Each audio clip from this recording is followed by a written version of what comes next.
ਦੋਸਤੋ, ਅੱਜ ਤੁਸੀਂ ਪੰਜਾਬੀ ਆਡੀਓਕਾਸਟ ਵਿੱਚ ਸੁਣੋਗੇ ਸ਼ਹੀਦ ਭਗਤ ਸਿੰਘ ਦਾ ਲਿਖਿਆ ਲੇਖ ਮੈਂ ਨਾਸਤਿਕ ਕਿਉਂ ਹਾਂ, ਵਾਈ ਆਈ ਐਮ ਐਥੀਸਟ। ਪਰ ਕੀ ਤੁਸੀਂ ਇਸ ਤੋਂ ਪਹਿਲਾਂ ਜਾਣਦੇ ਹੋ ਕਿ ਇਹ ਲੇਖ ਉਹਨਾਂ ਨੇ ਕਦੋਂ, ਕਿੱਥੇ ਤੇ ਕਿਉਂ ਲਿਖਿਆ? ਜੇ ਨਹੀਂ ਤਾਂ ਇਸ ਦਾ ਜਵਾਬ ਤੁਹਾਨੂੰ ਇਸ ਦੇ ਅਖੀਰ ਦੇ ਵਿੱਚ ਮਿਲ ਜਾਵੇਗਾ। ਪਰ ਜੇ ਤੁਹਾਨੂੰ ਪਤਾ ਹੈ ਤਾਂ ਇਸ ਦਾ ਜਵਾਬ ਕਮੈਂਟ ਕਰਕੇ ਜ਼ਰੂਰ ਦੱਸਿਓ। ਇਹ ਲੇਖ ਦੇ ਵਿੱਚ ਉਹ ਦੱਸਦੇ ਹਨ ਕਿ ਉਹਨਾਂ ਦੇ ਜੀਵਨ ਵਿੱਚ ਇੱਕ ਨਵੀਂ ਸਮੱਸਿਆ ਖੜੀ ਹੋ ਗਈ ਸੀ।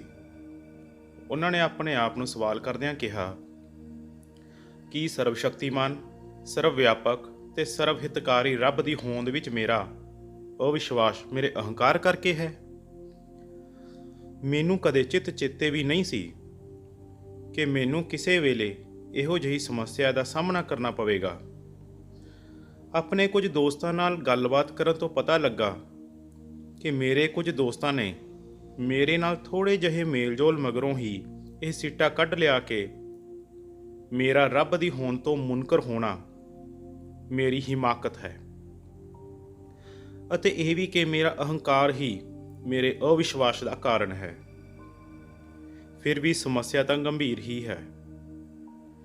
ਇਹਨਾਂ ਇਨਸਾਨੀ ਵਤੀਰਿਆਂ ਤੋਂ ਉੱਪਰ ਹੋਣ ਦਾ ਮੈਂ ਦਾਅਵਾ ਨਹੀਂ ਕਰਦਾ।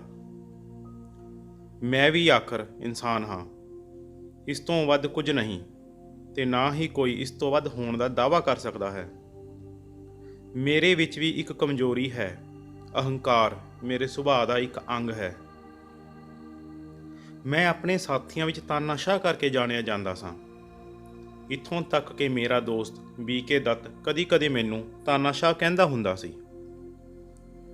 ਕਈ ਮੌਕਿਆਂ ਉੱਤੇ ਮੈਨੂੰ ਹੈਂਕੜਬਾਜ਼ ਵੀ ਕਿਹਾ ਗਿਆ। ਕੁਝ ਦੋਸਤ ਪੂਰੀ ਗੰਭੀਰਤਾ ਨਾਲ ਦੋਸ਼ ਲਾਉਂਦੇ ਰਹੇ ਕਿ ਮੈਂ ਦੂਜਿਆਂ 'ਤੇ ਆਪਣੀ ਰਾਏ ਮੜ੍ਹਦਾ ਹਾਂ ਅਤੇ ਆਪਣੀ ਗੱਲ ਮਨਵਾ ਲੈਂਦਾ ਹਾਂ। ਮੈਂ ਇਨਕਾਰ ਨਹੀਂ ਕਰਦਾ ਕਿ ਇਹ ਗੱਲ ਕਿਸੇ ਹੱਦ ਤੱਕ ਸਹੀ ਹੈ। ਇਸ ਨੂੰ ਅਹੰਵਾਦ ਵੀ ਕਿਹਾ ਜਾ ਸਕਦਾ ਹੈ। ਜਦੋਂ ਤੱਕ ਸਮਾਜ ਦੀਆਂ ਰੂੜੀਵਾਦੀ ਰਵਾਇਤਾਂ ਦੇ ਵਿਰੋਧ ਦਾ ਸਵਾਲ ਹੈ, ਮੈਂ ਅਹੰਕਾਰੀ ਹਾਂ। ਪਰ ਇਹ ਜਾਤੀ ਗੱਲ ਨਹੀਂ, ਇਹ ਆਪਣੇ ਵਿਚਾਰਾਂ ਉੱਤੇ ਮਾਣ ਵਾਲੀ ਗੱਲ ਹੈ। ਇਸ ਨੂੰ ਅਹੰਕਾਰ ਨਹੀਂ ਕਿਹਾ ਜਾ ਸਕਦਾ। ਅਭਿਮਾਨ ਜਾਂ ਕਹਿ ਲਓ ਅਹੰਕਾਰ ਕਿਸੇ ਮਨੁੱਖ ਵਿੱਚ ਲੋੜ ਤੋਂ ਵੱਧ ਆਪਣੇ ਆਪ ਦਾ ਪ੍ਰਗਟਾਵਾ ਹੁੰਦਾ ਹੈ। ਕੀ ਮੈਂ ਬੇਲੋੜੇ ਮਾਣ ਕਰਕੇ ਨਾਸਤਿਕ ਬਣਿਆ ਹਾਂ, ਜਾਂ ਇਸ ਵਿਸ਼ੇ ਉੱਤੇ ਡੂੰਘਾ ਮੁੱਤੇਲਿਆ ਕਰਨ ਮਗਰੋਂ ਅਤੇ ਗੰਭੀਰ ਸੋਚ ਵਿਚਾਰ ਮਗਰੋਂ ਨਾਸਤਿਕ ਬਣਿਆ ਹਾਂ? ਇਹ ਸਵਾਲ ਹੈ ਜਿਸ ਬਾਰੇ ਮੈਂ ਇੱਥੇ ਚਰਚਾ ਕਰਨਾ ਚਾਹੁੰਦਾ ਹਾਂ। ਸਭ ਤੋਂ ਪਹਿਲੇ ਇਹ ਨਿਬੇੜਾ ਕਰ ਲਈਏ ਕਿ ਅਭਿਮਾਨ ਤੇ ਅਹੰਕਾਰ ਦੋ ਅਲੱਗ-ਅਲੱਗ ਗੱਲਾਂ ਹੁੰਦੀਆਂ ਹਨ। ਮੈਨੂੰ ਇਸ ਗੱਲ ਦੀ ਹੁਣ ਤੱਕ ਸਮਝ ਨਹੀਂ ਆਈ ਕਿ ਬੇਲੋੜੇ ਮਾਣ ਜਾਂ ਫੋਕਾ ਅਭਿਮਾਨ ਮਨੁੱਖ ਲਈ ਆਸਤਿਕਤਾ ਦੇ ਰਾਹ ਦਾ ਰੋੜਾ ਕਿਵੇਂ ਬਣ ਸਕਦੇ ਹਨ। ਮੈਂ ਕਿਸੇ ਸੱਚੀ ਸੁੱਚੀ ਤੇ ਮਹਾਨ ਵਿਅਕਤੀ ਦੀ ਮਹਾਨਤਾ ਤੋਂ ਮੁਨਕਰ ਹੋ ਸਕਦਾ ਹਾਂ, ਬਸ਼ਰਤੇ ਕਿ ਮੈਨੂੰ ਐਵੇਂ ਰਾਹ ਜਾਂਦੇ ਹੀ ਸ਼ੌਹਰਤ ਹੱਥ ਲੱਗ ਗਈ ਹੋਵੇ, ਜਾਂ ਮਹਾਨ ਹੋਣ ਲਈ ਸੱਚੀ ਮੁੱਚੀ ਲੋੜੀਂਦੇ ਗੁਣ ਹੀ ਮੇਰੇ ਵਿੱਚ ਨਾ ਹੋਣ। ਇਹ ਗੱਲ ਸਮਝ ਪੈਂਦੀ ਹੈ। ਪਰ ਇਹ ਕਿਵੇਂ ਹੋ ਸਕਦਾ ਹੈ ਕਿ ਕੋਈ ਨਾਸਤਿਕ ਆਪਣੇ ਅਹੰਕਾਰ ਕਰਕੇ ਨਾਸਤਿਕ ਹੋ ਜਾਵੇ? ਸਿਰਫ ਦੋ ਗੱਲਾਂ ਹੋ ਸਕਦੀਆਂ ਹਨ। ਜਾਂ ਤਾਂ ਮਨੁੱਖ ਖੁਦ ਨੂੰ ਖੁਦਾ ਦਾ ਰਕੀਬ ਸਮਝਣਾ ਸ਼ੁਰੂ ਕਰ ਦੇਵੇ, ਜਾਂ ਫਿਰ ਖੁਦ ਹੀ ਖੁਦਾ ਬਣ ਬੈਠੇ। ਦੋਹਾਂ ਹਾਲਾਤਾਂ ਵਿੱਚ ਉਹ ਸਹੀ ਨਾਸਤਿਕ ਨਹੀਂ ਹੋ ਸਕਦਾ। ਪਹਿਲੀ ਸੂਰਤ ਵਿੱਚ ਉਹ ਰਕੀਬ ਦੀ ਹਾਲਤ ਤੋਂ ਮੁਨਕਰ ਨਹੀਂ ਹੁੰਦਾ। ਦੂਸਰੀ ਹਾਲਤ ਵਿੱਚ ਉਹ ਸੁਚੇਤ ਸੱਤਾ ਦੀ ਹੋਂਦ ਨੂੰ ਮਾਣਦਾ ਹੈ ਜੋ ਪਰਦੇ ਪਿੱਛੋਂ ਸਾਰੀ ਪ੍ਰਕਿਰਤੀ ਨੂੰ ਚਲਾ ਰਹੀ ਹੈ। ਇਸ ਦੀ ਸਾਡੇ ਲਈ ਕੋਈ ਅਹਿਮੀਅਤ ਨਹੀਂ ਕਿ ਉਹ ਖੁਦ ਨੂੰ ਖੁਦਾ ਸਮਝਦਾ ਹੈ ਜਾਂ ਖੁਦਾ ਨੂੰ ਖੁਦ ਤੋਂ ਅਲੱਗ ਕੋਈ ਪਰਮ ਸੱਤਾ ਮੰਨਦਾ ਹੈ। ਅਸਲ ਨੁਕਤਾ ਇਹ ਹੈ, ਦੋਹਾਂ ਹਾਲਾਤਾਂ ਵਿੱਚ ਉਸ ਦਾ ਰੱਬ ਵਿੱਚ ਵਿਸ਼ਵਾਸ ਕਾਇਮ ਰਹਿੰਦਾ ਹੈ। ਉਹ ਕਿਸੇ ਵੀ ਤਰ੍ਹਾਂ ਨਾਸਤਿਕ ਨਹੀਂ। ਇਹੋ ਮੈਂ ਆਖਣਾ ਚਾਹੁੰਦਾ ਹਾਂ। ਮੈਂ ਉੱਪਰਲੀਆਂ ਦੋਹਾਂ ਕਿਸਮਾਂ ਵਿੱਚ ਨਹੀਂ ਆਉਂਦਾ। ਮੈਂ ਤਾਂ ਕਿਸੇ ਵੀ ਸਰਬ ਸ਼ਕਤੀਮਾਨ ਜਾਂ ਸਰਬੋਪਰੀ ਸੱਤਾ ਦੀ ਹੋਂਦ ਤੋਂ ਮੂਲੋਂ ਹੀ ਇਨਕਾਰੀ ਹਾਂ। ਇੰਜ ਕਿਉਂ ਹੈ? ਮੈਂ ਇਹਦੇ ਬਾਰੇ ਅੱਗੇ ਚੱਲ ਕੇ ਵਿਚਾਰ ਚਰਚਾ ਕਰਾਂਗਾ। ਇੱਥੇ ਮੈਂ ਇਹ ਗੱਲ ਸਪਸ਼ਟ ਕਰ ਦੇਣੀ ਚਾਹੁੰਦਾ ਹਾਂ ਕਿ ਮੈਂ ਅਹੰਕਾਰ ਕਰਕੇ ਨਾਸਤਿਕਤਾ ਦੇ ਸਿਧਾਂਤ ਦਾ ਧਾਰਨੀ ਨਹੀਂ ਹੋਇਆ। ਨਾ ਤਾਂ ਮੈਂ ਖੁਦਾ ਦਾ ਰਕੀਬ ਹਾਂ, ਨਾ ਕੋਈ ਰੱਬੀ ਅਵਤਾਰ, ਤੇ ਨਾ ਹੀ ਆਪ ਪਰਮਾਤਮਾ ਹਾਂ। ਇੱਕ ਗੱਲ ਤਾਂ ਪੱਕੀ ਹੈ ਕਿ ਅਹੰਕਾਰ ਕਾਰਨ ਮੈਂ ਇਹ ਸੋਚਣੀ ਨਹੀਂ ਅਪਣਾਈ। ਇਸ ਇਲਜ਼ਾਮ ਦਾ ਜਵਾਬ ਦੇਣ ਲਈ ਮੈਂ ਤੱਥ ਬਿਆਨ ਕਰਦਾ ਹਾਂ। ਮੇਰੇ ਦੋਸਤ ਕਹਿੰਦੇ ਹਨ ਕਿ ਦਿੱਲੀ, ਬੰਬੇ, ਬੰਬ ਤੇ ਲਾਹੌਰ ਸਾਜ਼ਿਸ਼ ਕੇਸਾਂ ਦੌਰਾਨ ਮੈਨੂੰ ਬੜੀ ਬੇਲੋੜੀ ਸ਼ੋਹਰਤ ਮਿਲੀ। ਉਸ ਕਾਰਨ ਮੇਰੇ ਵਿੱਚ ਫੋਕੀ ਸ਼ਾਨ ਆ ਗਈ। ਆਓ ਆਪਾਂ ਦੇਖੀਏ ਕਿ ਉਹਨਾਂ ਦੇ ਕਥਨ ਕਿੱਥੋਂ ਤੱਕ ਠੀਕ ਹਨ। ਪਿੱਛੋਂ ਜਿਹੇ ਵਾਪਰੀਆਂ ਘਟਨਾਵਾਂ ਕਾਰਨ ਮੈਂ ਨਾਸਤਿਕ ਨਹੀਂ ਹੋਇਆ। ਮੈਂ ਤਾਂ ਉਦੋਂ ਹੀ ਰੱਬ ਨੂੰ ਮੰਨਣੋਂ ਹਟ ਗਿਆ ਸੀ ਜਦ ਮੈਂ ਨਾਮਾਲੂਮ ਨੌਜਵਾਨ ਸੀ। ਜਦ ਮੇਰੇ ਉਪਰੋਕਤ ਦੋਸਤ ਰੱਬ ਦੀ ਹੋਂਦ ਤੋਂ ਸੁਚੇਤ ਵੀ ਨਹੀਂ ਸਨ। ਘੱਟੋ ਘੱਟ ਕਾਲਜ ਦਾ ਕੋਈ ਵਿਦਿਆਰਥੀ ਇੰਨਾ ਅਭਿਮਾਨੀ ਨਹੀਂ ਹੋ ਸਕਦਾ ਕਿ ਉਹ ਨਾਸਤਿਕ ਹੋ ਜਾਵੇ। ਭਾਵੇਂ ਕੁਝ ਪ੍ਰੋਫੈਸਰ ਮੈਨੂੰ ਪਸੰਦ ਕਰਦੇ ਸਨ ਤੇ ਕੁਝ ਨਾਪਸੰਦ, ਪਰ ਮੈਂ ਕਦੇ ਵੀ ਮਿਹਨਤੀ ਮੁੰਡਾ ਨਹੀਂ ਸੀ। ਅਹੰਕਾਰ ਵਰਗੇ ਵਿਚਾਰ ਰੱਖਣ ਦਾ ਮੈਨੂੰ ਕੋਈ ਮੌਕਾ ਨਹੀਂ ਮਿਲਿਆ ਸੀ। ਮੈਂ ਬਹੁਤ ਸਾਊ ਸੁਭਾਅ ਵਾਲਾ ਤੇ ਭਵਿੱਖ ਬਾਰੇ ਉਲਝਿਆ ਰਹਿਣ ਵਾਲਾ ਮੁੰਡਾ ਸੀ, ਤੇ ਉਹਨਾਂ ਦਿਨਾਂ ਵਿੱਚ ਮੈਂ ਪੂਰਾ ਨਾਸਤਿਕ ਨਹੀਂ ਸੀ। ਮੈਂ ਆਪਣੇ ਬਾਬਾ ਜੀ ਦੇ ਅਸਰ ਹੇਠ ਵੱਡਾ ਹੋਇਆ ਸੀ, ਤੇ ਉਹ ਪੱਕੇ ਆਰਿਆ ਸਮਾਜੀ ਸਨ। ਕੋਈ ਆਰਿਆ ਸਮਾਜੀ ਹੋਰ ਤਾਂ ਸਭ ਕੁਝ ਹੋ ਸਕਦਾ ਹੈ, ਪਰ ਨਾਸਤਿਕ ਨਹੀਂ। ਮੈਂ ਆਪਣੀ ਪ੍ਰਾਇਮਰੀ ਦੀ ਪੜ੍ਹਾਈ ਮੁਕਾ ਕੇ ਲਾਹੌਰ ਦੇ DAV ਸਕੂਲ ਵਿੱਚ ਦਾਖਲ ਹੋ ਗਿਆ ਤੇ ਇਹਦੇ ਬੋਰਡਿੰਗ ਹਾਊਸ ਵਿੱਚ ਪੂਰਾ 1 ਸਾਲ ਰਿਹਾ। ਉੱਥੇ ਸਵੇਰ ਤੇ ਤ੍ਰਿਕਾਲ ਸੰਧਿਆ ਦੀਆਂ ਪ੍ਰਾਰਥਨਾਵਾਂ ਤੋਂ ਛੁੱਟ ਮੈਂ ਘੰਟਿਆਂ ਬੱਧੀ ਗਾਇਤਰੀ ਮੰਤਰ ਦਾ ਜਾਪ ਕਰਦਾ ਸੀ। ਮੈਂ ਉਹਨਾਂ ਦਿਨਾਂ ਵਿੱਚ ਪੱਕਾ ਸ਼ਰਧਾਲੂ ਸੀ। ਫਿਰ ਮੈਂ ਆਪਣੇ ਪਿਤਾ ਜੀ ਨਾਲ ਰਹਿਣਾ ਸ਼ੁਰੂ ਕਰ ਦਿੱਤਾ। ਉਹਨਾਂ ਦਾ ਧਾਰਮਿਕ ਦ੍ਰਿਸ਼ਟੀਕੋਣ ਉਦਾਰ ਸੀ। ਉਹਨਾਂ ਦੀਆਂ ਸਿੱਖਿਆਵਾਂ ਸਦਕਾ ਹੀ ਮੈਂ ਆਪਣੀ ਜ਼ਿੰਦਗੀ ਆਜ਼ਾਦੀ ਦੇ ਆਦਰਸ਼ ਨੂੰ ਸੌਂਪੀ। ਪਰ ਉਹ ਨਾਸਤਿਕ ਨਹੀਂ ਸਨ। ਉਹਨਾਂ ਦਾ ਰੱਬ ਵਿੱਚ ਪੱਕਾ ਅਕੀਦਾ ਸੀ। ਮੈਨੂੰ ਉਹ ਹਰ ਰੋਜ਼ ਪ੍ਰਾਰਥਨਾ ਕਰਨ ਲਈ ਕਹਿੰਦੇ ਹੁੰਦੇ ਸਨ। ਸੋ ਮੇਰੀ ਪਰਵਰਿਸ਼ ਇਸ ਢੰਗ ਨਾਲ ਹੋਈ। ਨਾ ਮਿਲਵਰਤਨ ਦੇ ਦਿਨਾਂ ਵਿੱਚ ਮੈਂ ਨੈਸ਼ਨਲ ਕਾਲਜ ਵਿੱਚ ਦਾਖਲ ਹੋ ਗਿਆ। ਉੱਥੇ ਹੀ ਮੈਂ ਸਾਰੀਆਂ ਧਾਰਮਿਕ ਸਮੱਸਿਆਵਾਂ ਬਾਰੇ, ਇੱਥੋਂ ਤੱਕ ਕਿ ਰੱਬ ਬਾਰੇ ਵੀ ਖੁੱਲ੍ਹੇ ਤੌਰ 'ਤੇ ਸੋਚਣਾ ਤੇ ਇਹਨਾਂ ਬਾਰੇ ਵਿਚਾਰ ਚਰਚਾ ਕਰਨੀ ਸ਼ੁਰੂ ਕਰ ਦਿੱਤੀ। ਪਰ ਮੇਰਾ ਉਦੋਂ ਵੀ ਰੱਬ ਵਿੱਚ ਪੱਕਾ ਵਿਸ਼ਵਾਸ ਸੀ। ਉਦੋਂ ਮੈਂ ਦਾੜੀ ਕੇਸ ਰੱਖ ਲਏ ਸੀ, ਪਰ ਤਾਂ ਵੀ ਮੈਂ ਸਿੱਖੀ ਦੇ ਮਿਥਿਹਾਸ ਜਾਂ ਸਿਧਾਂਤ ਜਾਂ ਕਿਸੇ ਹੋਰ ਧਰਮ ਵਿੱਚ ਵਿਸ਼ਵਾਸ ਨਾ ਕਰ ਸਕਿਆ। ਪਰ ਰੱਬ ਦੀ ਹੋਂਦ ਵਿੱਚ ਮੇਰਾ ਪੱਕਾ ਵਿਸ਼ਵਾਸ ਸੀ। ਫਿਰ ਮੈਂ ਇਨਕਲਾਬੀ ਪਾਰਟੀ ਵਿੱਚ ਸ਼ਾਮਿਲ ਹੋ ਗਿਆ। ਮੈਂ ਜਿਸ ਪਹਿਲੇ ਆਗੂ ਨੂੰ ਮਿਲਿਆ, ਉਹ ਰੱਬ ਦੀ ਹੋਂਦ ਤੋਂ ਇਨਕਾਰੀ ਹੋਣ ਦਾ ਹੌਸਲਾ ਤੱਕ ਨਹੀਂ ਸੀ ਕਰ ਸਕਦਾ। ਭਾਵੇਂ ਉਹ ਇਹਦੇ ਬਾਰੇ ਪੂਰੀ ਤਰ੍ਹਾਂ ਸੁਚੇਤ ਨਹੀਂ ਸੀ। ਮੈਂ ਉਹਦੇ ਕੋਲੋਂ ਰੱਬ ਬਾਰੇ ਪੁੱਛਣਾ ਤਾਂ ਉਹਨੇ ਆਖ ਛੱਡਣਾ, ਜਦ ਤੇਰਾ ਦਿਲ ਕਰੇ ਰੱਬ ਨੂੰ ਧਿਆ ਲਿਆਇਆ ਕਰ। ਨਾਸਤਿਕਤਾ ਦੇ ਸਿਧਾਂਤ ਨੂੰ ਮੰਨਣ ਲਈ ਜੋ ਹੌਸਲਾ ਚਾਹੀਦਾ ਹੈ, ਇਹ ਉਹ ਹੌਸਲੇ ਤੋਂ ਬਿਨਾਂ ਨਾਸਤਿਕਤਾ ਹੈ। ਮੈਂ ਜਿਸ ਦੂਜੇ ਆਗੂ ਨੂੰ ਮਿਲਿਆ, ਉਹਦਾ ਰੱਬ ਵਿੱਚ ਪੱਕਾ ਵਿਸ਼ਵਾਸ ਸੀ। ਮੈਂ ਤੁਹਾਨੂੰ ਉਹਦਾ ਨਾਂ ਦੱਸਦਾ।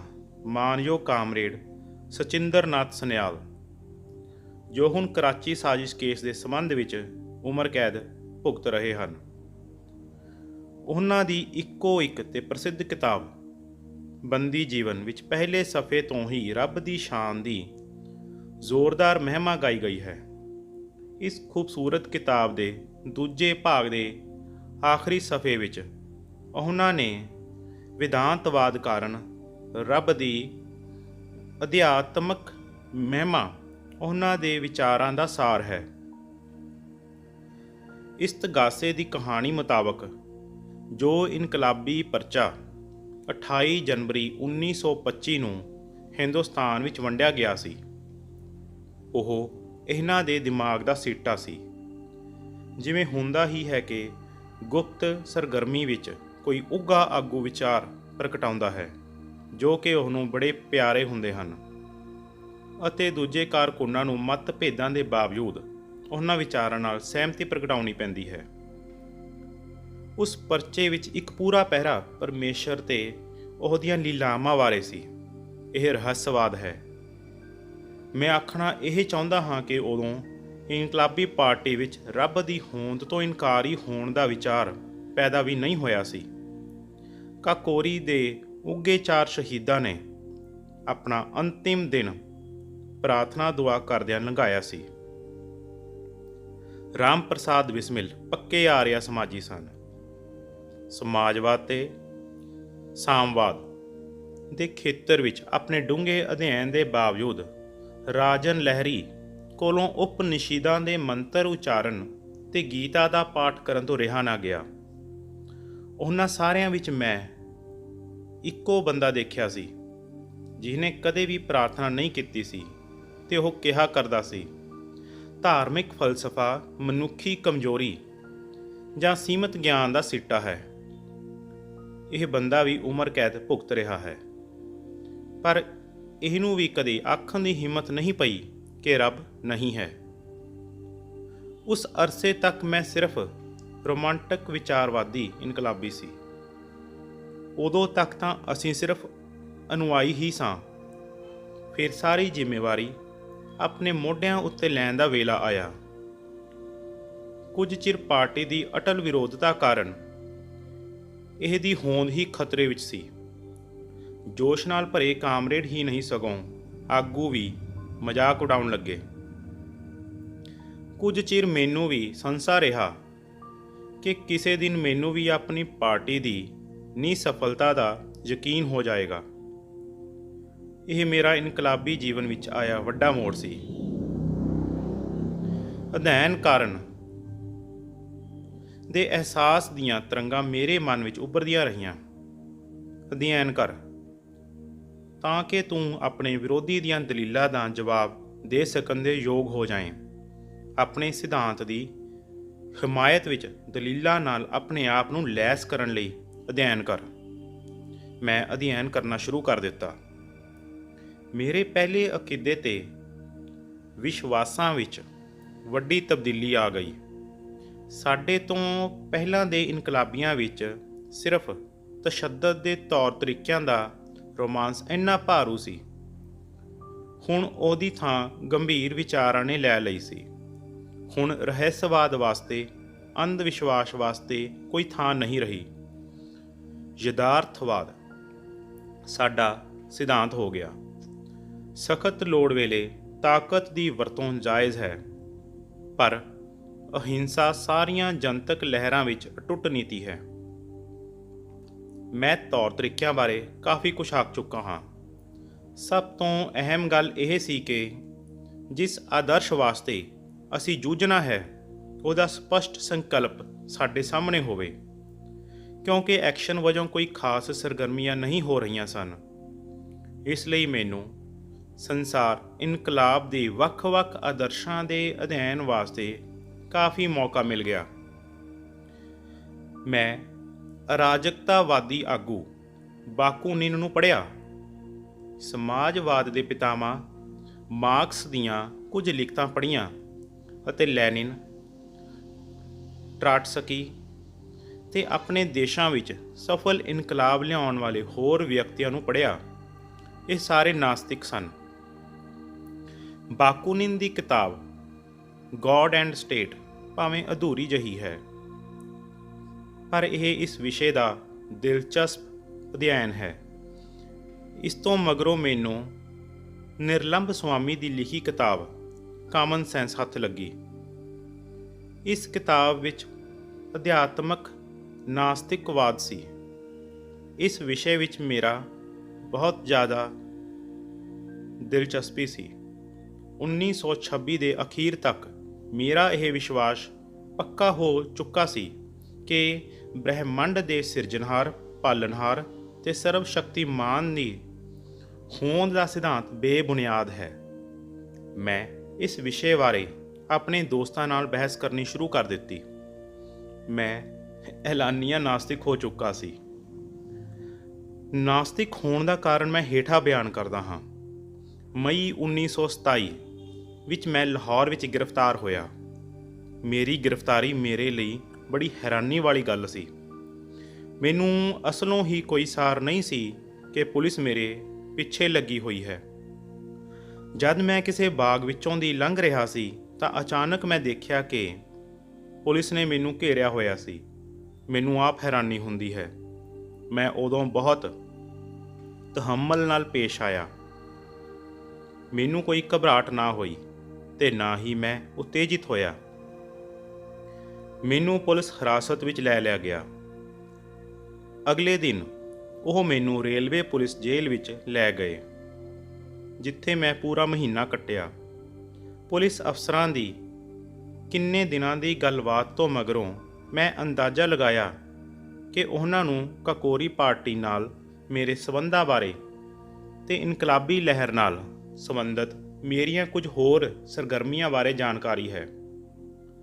ਉਹਨਾਂ ਨੇ ਮੈਨੂੰ ਦੱਸਿਆ ਕਿ ਮੁਕੱਦਮੇ ਦੀ ਸਮਾਅਤ ਦੌਰਾਨ ਮੈਂ ਲਖਨਊ ਵਿੱਚ ਸੀ ਕਿ ਉਹਨਾਂ ਨੂੰ ਫਰਾਰ ਕਰਨ ਦੀ ਕੋਈ ਵਿਉਂਤ ਬਣਾਈ ਸੀ ਅਤੇ ਉਹਨਾਂ ਦੀ ਮਨਜ਼ੂਰੀ ਮਿਲਣ ਮਗਰੋਂ ਅਸੀਂ ਕੁਝ ਬੰਬ ਇਕੱਠੇ ਕੀਤੇ ਸਨ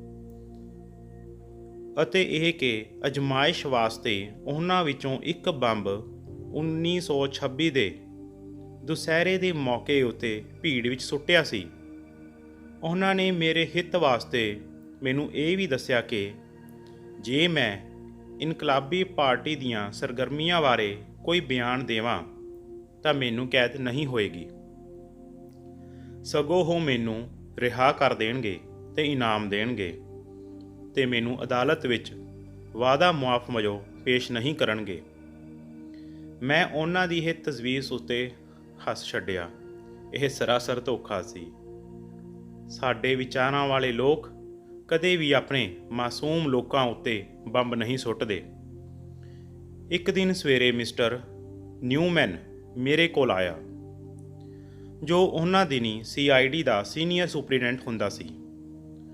ਉਹਨੇ ਮੇਰੇ ਨਾਲ ਲੰਬੀ ਚੌੜੀ ਹਮਦਰਦ ਗੱਲਬਾਤ ਮਗਰੋਂ ਆਪਣੇ ਚਿੱਤੋਂ ਮੈਨੂੰ ਬੜੀ ਮਾੜੀ ਖਬਰ ਦਿੱਤੀ ਕਿ ਜੇ ਮੈਂ ਉਹਨਾਂ ਦੀ ਮਰਜ਼ੀ ਮੁਤਾਬਕ ਕੋਈ ਬਿਆਨ ਨਾ ਦਿੱਤਾ ਤਾਂ ਉਹ ਮੇਰੇ ਉੱਤੇ ਕਾਕੋਰੀ ਮੁਕੱਦਮੇ ਦੇ ਸੰਬੰਧ ਵਿੱਚ ਜੰਗ ਛੇੜਨ ਦੀ ਸਾਜ਼ਿਸ਼ ਅਤੇ ਦੁਸਹਿਰਾ ਬੰਬ ਕੇਸ ਦੇ ਵਹਿਸ਼ੀ ਕਾਤਲਾਂ ਦਾ ਮੁਕੱਦਮਾ ਚਲਾਉਣ ਲਈ ਮਜਬੂਰ ਹੋਣਗੇ।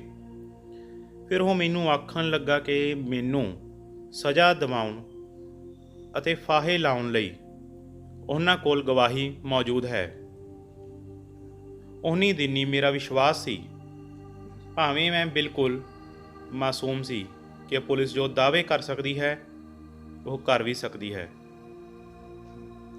ਉਸੇ ਦਿਨ ਕੁਝ ਪੁਲਿਸ ਅਫਸਰ ਦੋਵੇਂ ਵੇਲੇ ਰੱਬ ਦਾ ਨਾਂ ਲੈਣ ਲਈ ਮੈਨੂੰ ਪ੍ਰੇਰਨ ਲੱਗ ਪਏ। ਮੈਂ ਨਾਸਤਿਕ ਸੀ।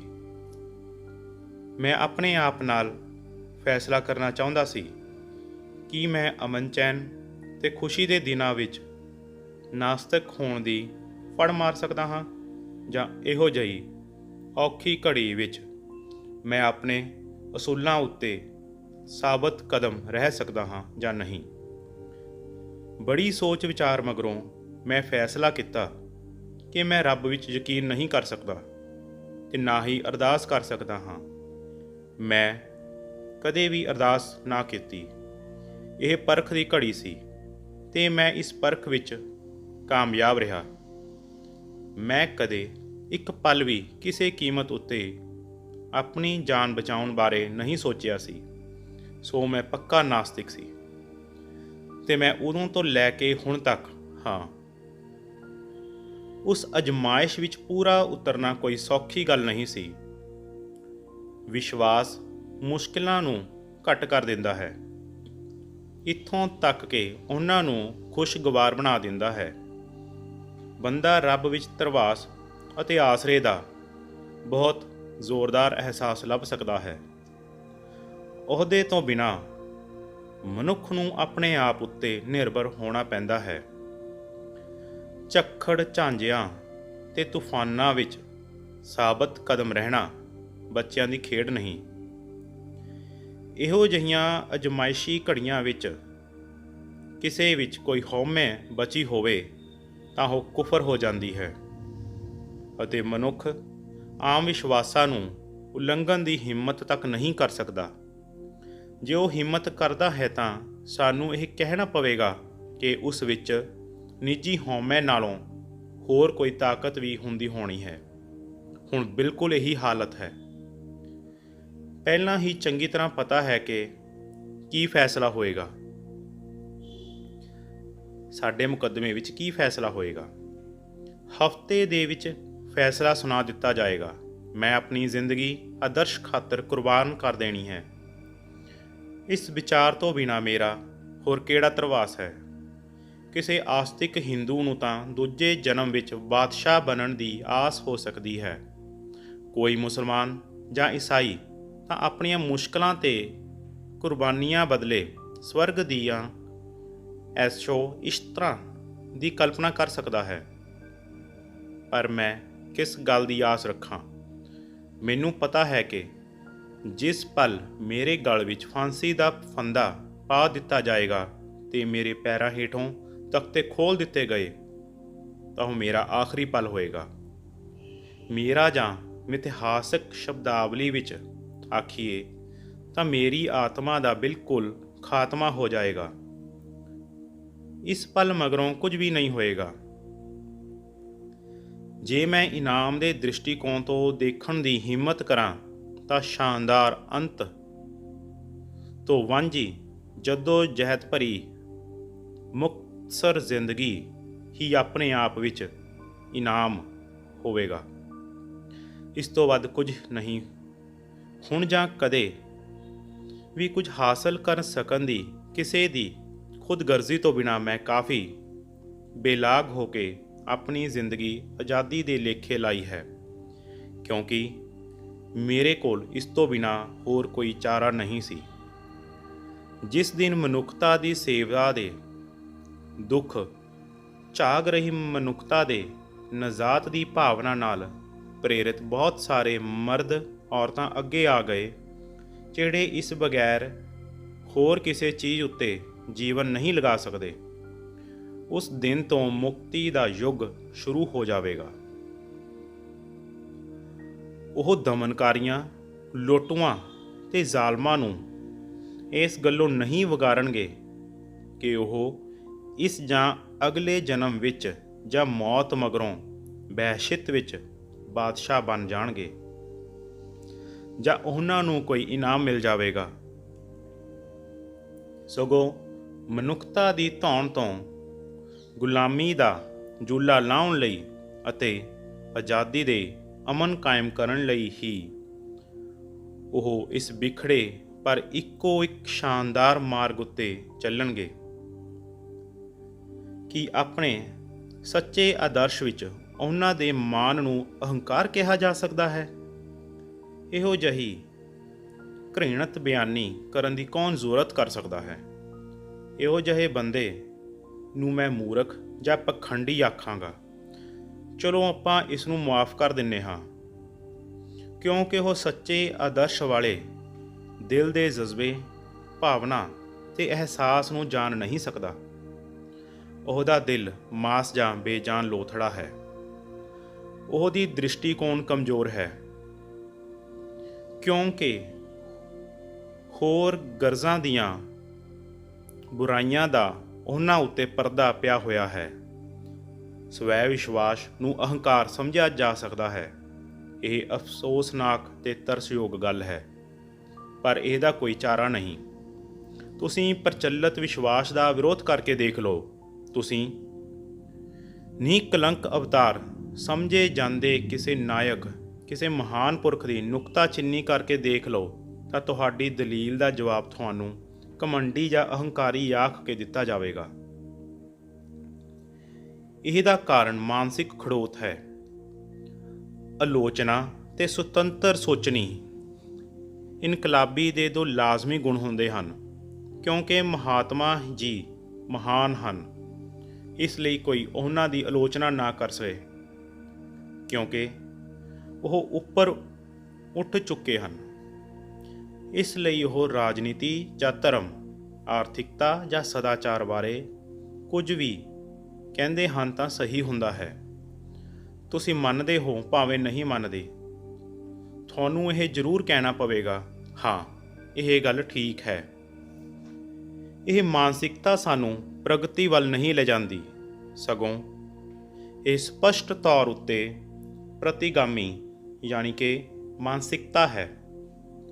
ਜਿੱਥੋਂ ਤੱਕ ਪਹਿਲੇ ਸਵਾਲ ਦਾ ਸੰਬੰਧ ਹੈ, ਮੇਰਾ ਵਿਚਾਰ ਹੈ ਕਿ ਮੈਂ ਸਪਸ਼ਟ ਕਰ ਦਿੱਤਾ ਹੈ ਕਿ ਮੈਂ ਅਹੰਕਾਰ ਕਾਰਨ ਨਾਸਤਿਕ ਨਹੀਂ ਬਣਿਆ।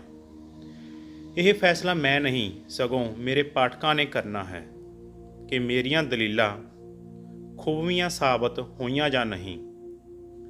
ਮੈਨੂੰ ਪਤਾ ਹੈ ਕਿ ਹੁਣ ਦੀਆਂ ਹਾਲਤਾਂ ਵਿੱਚ ਜੇ ਮੈਂ ਆਸਤਿਕ ਹੁੰਦਾ ਤਾਂ ਮੇਰੀ ਜ਼ਿੰਦਗੀ ਹੁਣ ਨਾਲੋਂ ਆਸਾਨ ਹੋਣੀ ਸੀ ਅਤੇ ਮੇਰਾ ਬੋਝ ਹੁਣ ਨਾਲੋਂ ਘੱਟ ਹੋਣਾ ਸੀ, ਅਤੇ ਮੇਰੇ ਰੱਬ ਦੀ ਹੋਂਦ ਤੋਂ ਇਨਕਾਰੀ ਹੋਣ ਕਰਕੇ ਹਾਲਤ ਬਹੁਤ ਹੀ ਅਨਸੁਖਾਵੇਂ ਹੋ ਗਏ ਹਨ, ਤੇ ਹਾਲਤ ਇਸ ਤੋਂ ਵੀ ਭੈੜੀ ਹੋ ਸਕਦੀ ਹੈ। ਥੋੜਾ ਜਿੰਨਾ ਰਹੱਸਵਾਦ ਇਸ ਹਾਲਤ ਨੂੰ ਸ਼ਾਇਰਾਨਾ ਬਣਾ ਸਕਦਾ ਹੈ, ਪਰ ਮੈਨੂੰ ਆਪਣੇ ਅੰਤ ਵਾਸਤੇ ਕਿਸੇ ਨਸ਼ੇ ਦੀ ਮਦਦ ਦੀ ਲੋੜ ਨਹੀਂ। ਮੈਂ ਯਥਾਰਥਵਾਦੀ ਹਾਂ। ਮੈਂ ਤਰਕ ਦੀ ਮਦਦ ਨਾਲ ਇਸ ਰੁਝਾਨ ਉੱਤੇ ਕਾਬੂ ਪਾਉਣ ਦੀ ਕੋਸ਼ਿਸ਼ ਕਰਦਾ ਰਿਹਾ ਹਾਂ। ਮੈਂ ਇਸ ਕੋਸ਼ਿਸ਼ ਵਿੱਚ ਹਮੇਸ਼ਾ ਹੀ ਸਫਲ ਨਹੀਂ ਹੁੰਦਾ, ਪਰ ਬੰਦੇ ਦਾ ਫਰਜ਼ ਤਾਂ ਕੋਸ਼ਿਸ਼ ਕਰੀ ਜਾਣਾ ਹੁੰਦਾ ਹੈ। ਕਾਮਯਾਬੀ ਮੌਕੇ ਤੇ ਹਾਲਾਤ ਉੱਤੇ ਨਿਰਭਰ ਹੁੰਦੀ ਹੈ। ਦੂਜਾ ਸਵਾਲ ਇਹ ਹੈ ਕਿ ਜੇ ਮੈਂ ਅਹੰਕਾਰ ਨਹੀਂ ਤਾਂ ਰੱਬ ਦੀ ਹੋਂਦ ਦੀ ਪੁਰਾਣੀ ਤੇ ਪ੍ਰਚਲਿਤ ਧਾਰਨਾ ਨੂੰ ਨਾ ਮੰਨਣ ਦਾ ਕੋਈ ਕਾਰਨ ਹੋਵੇਗਾ। ਹਾਂ, ਮੈਂ ਇਸ ਸਵਾਲ ਵੱਲ ਆਉਂਦਾ ਹਾਂ। ਇਹਦਾ ਕਾਰਨ ਹੈ ਮੇਰੇ ਵਿਚਾਰ ਅਨੁਸਾਰ ਜਿਸ ਵਿਅਕਤੀ ਕੋਲ ਥੋੜ੍ਹੀ ਬਹੁਤ ਸ਼ਕਤੀ ਹੈ, ਉਹ ਹਮੇਸ਼ਾ ਆਪਣੇ ਆਲੇ ਦੁਆਲੇ ਨੂੰ ਤਰਕ ਦੀ ਕਸਵੱਟੀ ਉੱਤੇ ਪਰਖਦਾ ਹੈ। ਜਿੱਥੇ ਸਿੱਧੇ ਸਬੂਤ ਨਹੀਂ ਮਿਲਦੇ, ਉੱਥੇ ਫਲਸਫੇ ਦਾ ਅਹਿਮ ਥਾਂ ਹੁੰਦਾ ਹੈ। ਜਿਵੇਂ ਮੈਂ ਪਹਿਲਾਂ ਹੀ ਆਖ ਚੁੱਕਿਆ ਹਾਂ, ਮੇਰਾ ਕੋਈ ਇਨਕਲਾਬੀ ਦੋਸਤ ਕਿਹਾ ਕਰਦਾ ਸੀ ਕਿ ਫਲਸਫਾ ਮਨੁੱਖੀ ਕਮਜ਼ੋਰੀ ਦੀ ਪੈਦਾਵਾਰ ਹੈ। ਜਦੋਂ ਸਾਡੇ ਵੱਡੇ ਵਡੇਰਿਆਂ ਕੋਲ ਇਸ ਜਗਤ ਤਮਾਸ਼ੇ ਨੂੰ ਜਾਣਨ ਦੀ ਕਾਫੀ ਫੁਰਸਤ ਮਿਲੀ, ਤੇ ਜਦ ਉਹਨਾਂ ਨੂੰ ਜਗਤ ਦੇ ਅਤੀਤ, ਵਰਤਮਾਨ ਤੇ ਭਵਿੱਖ ਤੇ ਹੋਰ ਬਹੁਤ ਸਾਰੇ ਸਵਾਲਾਂ ਦੇ ਸਿੱਧੇ ਸਬੂਤ ਨਾ ਮਿਲੇ, ਤਾਂ ਹਰ ਕਿਸੇ ਨੇ ਇਹ ਸਮਝਿਆ ਕਿ ਇਸ ਸਮੱਸਿਆ ਨੂੰ ਆਪਣੇ ਤਰੀਕੇ ਨਾਲ ਸੁਲਝਾਉਣ ਦੀ ਕੋਸ਼ਿਸ਼ ਕੀਤੀ ਜਾਵੇ। ਇਸ ਕਰਕੇ ਵੱਖ-ਵੱਖ ਧਰਮਾਂ ਨੇ ਬੁਨਿਆਦੀ ਸਿਧਾਂਤਾਂ ਵਿੱਚ ਵੱਡੇ-ਵੱਡੇ ਮਤਭੇਦ ਮਿਲਦੇ ਹਨ, ਜਿਹੜੇ ਕਦੇ-ਕਦੇ ਬਹੁਤ ਵਿਰੋਧੀ ਰੂਪ ਅਖਤਿਆਰ ਕਰ ਜਾਂਦੇ ਹਨ। ਜਿੱਥੇ ਏਸ਼ੀਆਈ ਤੇ ਯੂਰਪੀ ਫਿਲਾਸਫੀਆਂ ਵਿੱਚ ਵਖਰੇਵਾਂ ਹੈ, ਇੱਥੋਂ ਤੱਕ ਕਿ ਹਰ ਮਹਾਂਖੇਤਰ ਦੀਆਂ ਵੱਖ-ਵੱਖ ਵਿਚਾਰ ਪ੍ਰਣਾਲੀਆਂ ਵਿੱਚ ਮਤਭੇਦ ਮਿਲਦਾ ਹੈ। ਏਸ਼ੀਆਈ ਧਰਮਾਂ ਵਿੱਚ ਮੁਸਲਮਾਨ ਧਰਮ ਦੀ ਹਿੰਦੂ ਧਰਮ ਨਾਲ ਕੋਈ ਸਾਂਝ ਨਹੀਂ। ਸਿਰਫ ਹਿੰਦੁਸਤਾਨ ਵਿੱਚ ਹੀ ਬੁੱਧ ਧਰਮ ਅਤੇ ਜੈਨ ਧਰਮ ਬ੍ਰਾਹਮਣਵਾਦ ਤੋਂ ਕਾਫੀ ਵੱਖਰੇ ਹਨ, ਤੇ ਬ੍ਰਾਹਮਣਵਾਦ ਵਿੱਚ ਵੀ ਅਗਾਂਹ ਆਰੀਆ ਸਮਾਜ ਤੇ ਸਨਾਤਨ ਧਰਮ ਵਰਗੇ ਵਿਰੋਧੀ ਮਤ ਹਨ। ਚਾਰਵਾਕ ਪੁਰਾਤਨ ਕਾਲ ਦਾ ਸੁਤੰਤਰ ਚਿੰਤਕ ਸੀ। ਇਹਨੇ ਰੱਬ ਦੀ ਪ੍ਰਭੂ ਸੱਤਾ ਨੂੰ ਵੰਗਾਰਿਆ ਸੀ। ਇਹਨਾਂ ਸਾਰੇ ਮਤਾਂ ਵਿੱਚ ਬੁਨਿਆਦੀ ਸਵਾਲ ਬਾਰੇ ਮਤਭੇਦ ਹਨ, ਅਤੇ ਹਰ ਕੋਈ ਆਪਣੇ ਆਪ ਨੂੰ ਦਰੁਸਤ ਮੰਨਦਾ ਹੈ। ਇਹੋ ਸਾਰੀ ਬੁਰਾਈ ਹੈ। ਪੁਰਾਣੇ ਵਿਦਵਾਨਾਂ ਦੇ ਵਿਚਾਰਾਂ ਅਤੇ ਤਰਜਿਆਂ ਨੂੰ ਅਗਿਆਨਤਾ ਵਿਰੁੱਧ ਸਾਡੀ ਆਉਣ ਵਾਲੀ ਜੱਦੋ-ਜਹਿਦ ਦਾ ਆਧਾਰ ਬਣਾਉਣ ਤੇ ਇਸ ਭੇਦ ਭਰੀ ਸਮੱਸਿਆ ਦਾ ਹੱਲ ਲੱਭਣ ਦੀ ਕੋਸ਼ਿਸ਼ ਕਰਨ ਦੀ ਥਾਂ ਅਸੀਂ ਸੁਸਤ, ਨਿਕੰਮੇ, ਕੱਟੜ ਧਰਮ ਦੀ ਹਾਲ ਦੁਹਾਈ ਪਾਉਣ ਲੱਗ ਜਾਂਦੇ ਹਾਂ। ਅਤੇ ਇੰਜ ਮਨੁੱਖੀ ਜਾਗਰਤੀ ਵਿੱਚ ਆਈ ਖੜੋਤ ਦੇ ਕਸੂਰਵਾਰ ਹਾਂ। ਜਿਹੜਾ ਵੀ ਮਨੁੱਖ ਪ੍ਰਗਤੀ ਦਾ ਹਾਮੀ ਹੈ, ਉਹ ਲਾਜ਼ਮੀ ਤੌਰ ਉੱਤੇ ਪੁਰਾਣੇ ਵਿਸ਼ਵਾਸ ਦੀ ਹਰ ਗੱਲ ਦੀ ਆਲੋਚਨਾ ਕਰਨੀ ਪਵੇਗੀ। ਇਹਦੇ ਵਿੱਚ ਅਵਿਸ਼ਵਾਸ ਪ੍ਰਗਟ ਕਰਨਾ ਪਵੇਗਾ ਅਤੇ ਇਹਦੇ ਹਰ ਪਹਿਲੂ ਨੂੰ ਵੰਗਾਰਨਾ ਪਏਗਾ। ਪ੍ਰਚਲਿਤ ਵਿਸ਼ਵਾਸਾਂ ਦੀ ਇਕੱਲੀ ਗੱਲ ਦੀ ਬਾਦਲੀਲ ਪੁਣਛਾਣ ਕਰਨੀ ਹੋਵੇਗੀ। ਜੇ ਕੋਈ ਦਲੀਲ ਨਾਲ ਕਿਸੇ ਸਿਧਾਂਤ ਜਾਂ ਫਲਸਫੇ ਵਿੱਚ ਵਿਸ਼ਵਾਸ ਕਰਨ ਲੱਗਦਾ ਹੈ ਤਾਂ ਉਹ ਵਿਸ਼ਵਾਸ ਸਰਾਹੁਣਯੋਗ ਹੈ। ਉਹਦੀ ਦਲੀਲ ਗਲਤ ਜਾਂ ਉੱਕੀ ਹੀ ਬੇਬੁਨਿਆਦ ਹੋ ਸਕਦੀ ਹੈ, ਪਰ ਉਸ ਨੂੰ ਦਰੁਸਤ ਰਾਹ ਉੱਤੇ ਲਿਆਂਦਾ ਜਾ ਸਕਦਾ ਹੈ, ਕਿਉਂਕਿ ਤਰਕਸ਼ੀਲਤਾ ਉਹਦੀ ਜ਼ਿੰਦਗੀ ਦਾ ਧਰੁਤਾਰਾ ਹੁੰਦੀ ਹੈ। ਪਰ ਨੀਰਾ ਵਿਸ਼ਵਾਸ ਅਤੇ ਅੰਨਾ ਵਿਸ਼ਵਾਸ ਖਤਰਨਾਕ ਹੁੰਦਾ ਹੈ। ਇਹ ਦਿਮਾਗ ਨੂੰ ਕੰਧ ਬਣਾਉਣ ਦਾ ਤੇ ਬੰਦੇ ਨੂੰ ਪ੍ਰਤੀਗਾਮੀ ਯਾਨੀ ਕਿ ਪਿਛਾਂ ਖਿੱਚੂ ਬਣਾ ਦਿੰਦਾ ਹੈ। ਜਿਹੜਾ ਵੀ ਬੰਦਾ ਯਥਾਰਥਵਾਦੀ ਹੋਣ ਦਾ ਦਾਅਵਾ ਕਰਦਾ ਹੈ, ਉਹਨੂੰ ਸਮੁੱਚੇ ਪੁਰਾਤਨ ਵਿਸ਼ਵਾਸ ਨੂੰ ਚੈਲੰਜ ਕਰਨਾ ਪਵੇਗਾ। ਜੇ ਇਹ ਵਿਸ਼ਵਾਸ ਦਲੀਲ ਅੱਗੇ ਨਾ ਖੜ ਸਕੇ ਤਾਂ ਫਿਰ ਢਹਿ ਢੇਰੀ ਹੋ ਜਾਣਗੇ। ਫਿਰ ਉਸ ਬੰਦੇ ਦਾ ਪਹਿਲਾ ਕੰਮ ਸਾਰੇ ਪੁਰਾਤਨ ਵਿਸ਼ਵਾਸ ਨੂੰ ਤਬਾਹ ਕਰਕੇ ਨਵੇਂ ਫਲਸਫੇ ਲਈ ਜ਼ਮੀਨ ਤਿਆਰ ਕਰਨੀ ਹੋਵੇਗੀ। ਇਹ ਨਕਾਰਾਤਮਕ ਪੱਖ ਹੈ। ਇਸ ਤੋਂ ਮਗਰੋਂ ਸਕਾਰਾਤਮਕ ਕੰਮ ਸ਼ੁਰੂ ਹੁੰਦਾ ਹੈ, ਜਿਸ ਵਿੱਚ ਕਈ ਪੁਰਾਣੇ ਵਿਸ਼ਵਾਸ ਦੀ ਕੁਝ ਸਮੱਗਰੀ ਮੁੜ ਉਸਾਰੀ ਲਈ ਵਰਤੀ ਜਾ ਸਕਦੀ ਹੈ। ਜਿੱਥੋਂ ਤੱਕ ਮੇਰਾ ਸੰਬੰਧ ਹੈ, ਮੈਂ ਇਹ ਤਸਲੀਮ ਕਰਦਾ ਹਾਂ ਕਿ ਇਸ ਬਾਰੇ ਬਹੁਤ ਅਧਿਐਨ ਨਹੀਂ ਕਰ ਸਕਿਆ। ਏਸ਼ੀਆਈ ਫਲਸਫੇ ਨੂੰ ਪੜ੍ਹਨ ਦੀ ਮੇਰੀ ਵੱਡੀ ਰੀਝ ਸੀ, ਪਰ ਮੈਨੂੰ ਇਸ ਦਾ ਵਕਤ ਜਾਂ ਮੌਕਾ ਨਹੀਂ ਮਿਲ ਸਕਿਆ। ਪਰ ਜਿੱਥੋਂ ਤੱਕ ਨਕਾਰਾਤਮਕ ਪੱਖ ਦਾ ਸੰਬੰਧ ਹੈ, ਮੈਨੂੰ ਇੱਥੋਂ ਤੱਕ ਯਕੀਨ ਹੈ ਕਿ ਮੇਰਾ ਪੁਰਾਤਨ ਵਿਸ਼ਵਾਸ ਦੀ ਪੁਖਤਗੀ ਉੱਤੇ ਕਿੰਤੂ ਕਰ ਸਕਦਾ ਹਾਂ। ਮੈਨੂੰ ਪੱਕਾ ਯਕੀਨ ਹੈ ਕਿ ਕੁਦਰਤ ਨੂੰ ਚਲਾਉਣ ਵਾਲਾ ਕੋਈ ਪਰਮਾਤਮਾ ਜਾਂ ਸੁਚੇਤ ਸੱਤਾ ਨਹੀਂ ਹੈ। ਸਾਡਾ ਕੁਦਰਤ ਵਿੱਚ ਯਕੀਨ ਹੈ ਤੇ ਸਮੁੱਚੀ ਤਰੱਕੀ ਦਾ ਨਿਸ਼ਾਨਾ ਮਨੁੱਖ ਦਾ ਕੁਦਰਤ ਉੱਤੇ ਆਪਣੀ ਸੇਵਾ ਵਾਸਤੇ ਗਲਬਾ ਪਾਉਣਾ ਹੈ। ਇਹਦੇ ਪਿੱਛੋਂ ਕੋਈ ਸੁਚੇਤ ਚਾਲਕ ਸ਼ਕਤੀ ਨਹੀਂ ਹੈ। ਇਹ ਸਾਡਾ ਫਲਸਫਾ ਹੈ। ਨਕਾਰਾਤਮਕ ਪੱਖ ਤੋਂ ਅਸੀਂ ਆਸਤਿਕਾਂ ਤੋਂ ਕੁਝ ਸਵਾਲ ਪੁੱਛਦੇ ਹਾਂ। ਤੁਹਾਡੇ ਵਿਸ਼ਵਾਸ ਅਨੁਸਾਰ ਜੇ ਕੋਈ ਸਰਵ ਸ਼ਕਤੀਮਾਨ, ਸਰਵ ਵਿਆਪਕ ਤੇ ਸਰਵ ਗਿਆਤਾ ਰੱਬ ਹੈ ਤਾਂ ਦੁਨੀਆ ਦਾ ਜਾਂ ਧਰਤੀ ਨੂੰ ਜਿਸ ਨੇ ਸਾਜਿਆ ਸੀ, ਮੈਨੂੰ ਇਹ ਦੱਸਣ ਦੀ ਮਿਹਰਬਾਨੀ ਕਰੋ ਕਿ ਉਸਨੇ ਧਰਤੀ ਸਾਜੀ ਹੀ ਕਿਉਂ। ਉਹ ਧਰਤੀ ਜੋ ਦੁੱਖਾਂ, ਆਫਤਾਂ, ਅਣਗਿਣਤ ਅਨੰਤ ਦੁਖਾਂਤਾਂ ਨਾਲ ਭਰੀ ਹੈ, ਜਿੱਥੇ ਇੱਕ ਵੀ ਜੀਅ ਪੂਰੀ ਤਰ੍ਹਾਂ ਸੁਖੀ ਨਹੀਂ ਹੈ। ਮਿਹਨਵਾਰੀ ਕਰਕੇ ਇਹ ਨਾ ਆਖੋ ਕਿ ਉਸ ਦਾ ਨੇਮ ਹੈ। ਜੇ ਉਹ ਕਿਸੇ ਨੇਮ ਦੇ ਵਸ ਹੈ ਤਾਂ ਉਹ ਸਰਵ ਸ਼ਕਤੀਮਾਨ ਨਹੀਂ, ਤਾਂ ਫਿਰ ਉਹ ਵੀ ਸਾਡੇ ਵਰਗਾ ਗੁਲਾਮ ਹੈ। ਮਿਹਰਬਾਨੀ ਕਰਕੇ ਇਹ ਵੀ ਨਾ ਆਖੋ ਕਿ ਉਸ ਦਾ ਸ਼ੁਗਲ ਹੈ। ਨੀਰੋ ਨੇ ਤਾਂ ਇੱਕੋ ਰੋਮ ਸਾੜ ਕੇ ਸਵਾਹ ਕੀਤਾ ਸੀ। ਉਸ ਨੇ ਗਿਣਤੀ ਦੇ ਬੰਦੇ ਜਾਨੋਂ ਮਾਰੇ ਸਨ। ਉਸ ਦੇ ਹੱਥੋਂ ਬਹੁਤ ਘੱਟ ਦੁਖਾਂਤ ਵਾਪਰੇ। ਇਹ ਸਭ ਉਸਨੇ ਆਪਣੇ ਮਜ਼ੇ ਲਈ ਕੀਤਾ ਤੇ ਇਤਿਹਾਸ ਵਿੱਚ ਉਸ ਨੂੰ ਕਿਹੜੀ ਥਾਂ ਹਾਸਲ ਹੈ? ਇਤਿਹਾਸਕਾਰ ਉਸ ਦਾ ਜ਼ਿਕਰ ਕਿਹੜੇ ਨਾਵਾਂ ਨਾਲ ਕਰਦੇ ਹਨ? ਸਾਰੇ ਵਿਹੂਲੇ ਵਿਸ਼ੇਸ਼ਣ ਉਸ ਦੇ ਲਈ ਵਰਤੇ ਜਾਂਦੇ ਹਨ। ਜ਼ਾਲਮ, ਬੇਰਹਿਮ, ਸ਼ੈਤਾਨ ਨੀਰੋ ਦੀ ਨਿਖੇਧੀ ਕਰਨ ਲਈ ਲਾਹਣਤਾਂ ਨਾਲ ਸਫ਼ਿਆਂ ਦੇ ਸਫ਼ੇ ਕਾਲੇ ਕੀਤੇ ਪਏ ਹਨ। ਪਰ ਇੱਕ ਚੰਗੇਜ਼ ਖਾਨ ਨੇ ਮਜ਼ਾ ਲੈਣ ਲਈ ਕੁਝ ਹਜ਼ਾਰ ਲੋਕਾਂ ਦੀ ਜਾਨ ਲਈ ਸੀ, ਅਤੇ ਅੱਜ ਅਸੀਂ ਉਸ ਦੇ ਨਾਂ ਤੱਕ ਨੂੰ ਨਫ਼ਰਤ ਕਰਦੇ ਹਾਂ। ਤਾਂ ਫਿਰ ਤੁਸੀਂ ਆਪਣੇ ਸਰਵ ਸ਼ਕਤੀਮਾਨ ਅਨੰਤ ਨੀਰੋ ਨੂੰ ਕਿਵੇਂ ਵਾਜਬ ਠਹਿਰਾਓਗੇ, ਜੋ ਅਜੇ ਵੀ ਹਰ ਦਿਨ, ਹਰ ਘੜੀ ਤੇ ਹਰ ਪਲ ਅਣਗਿਣਤ ਕਤਲ ਕਰੀ ਜਾ ਰਿਹਾ ਹੈ।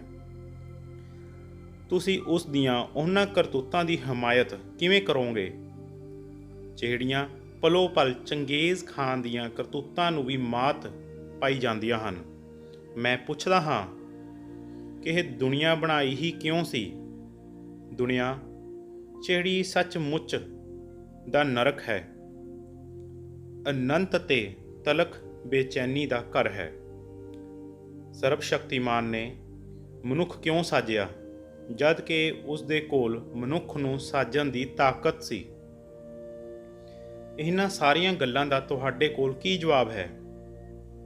ਤੁਸੀਂ ਇਹ ਆਖੋਗੇ ਕਿ ਅਗਲੇ ਜਨਮ ਵਿੱਚ ਮਾਸੂਮ ਪੀੜਤਾਂ ਨੂੰ ਨਿਵਾਜਣ ਲਈ ਅਤੇ ਕੁਕਰਮੀਆਂ ਨੂੰ ਸਜ਼ਾ ਦੇਣ ਲਈ ਉਸਨੇ ਇੰਜ ਕੀਤਾ।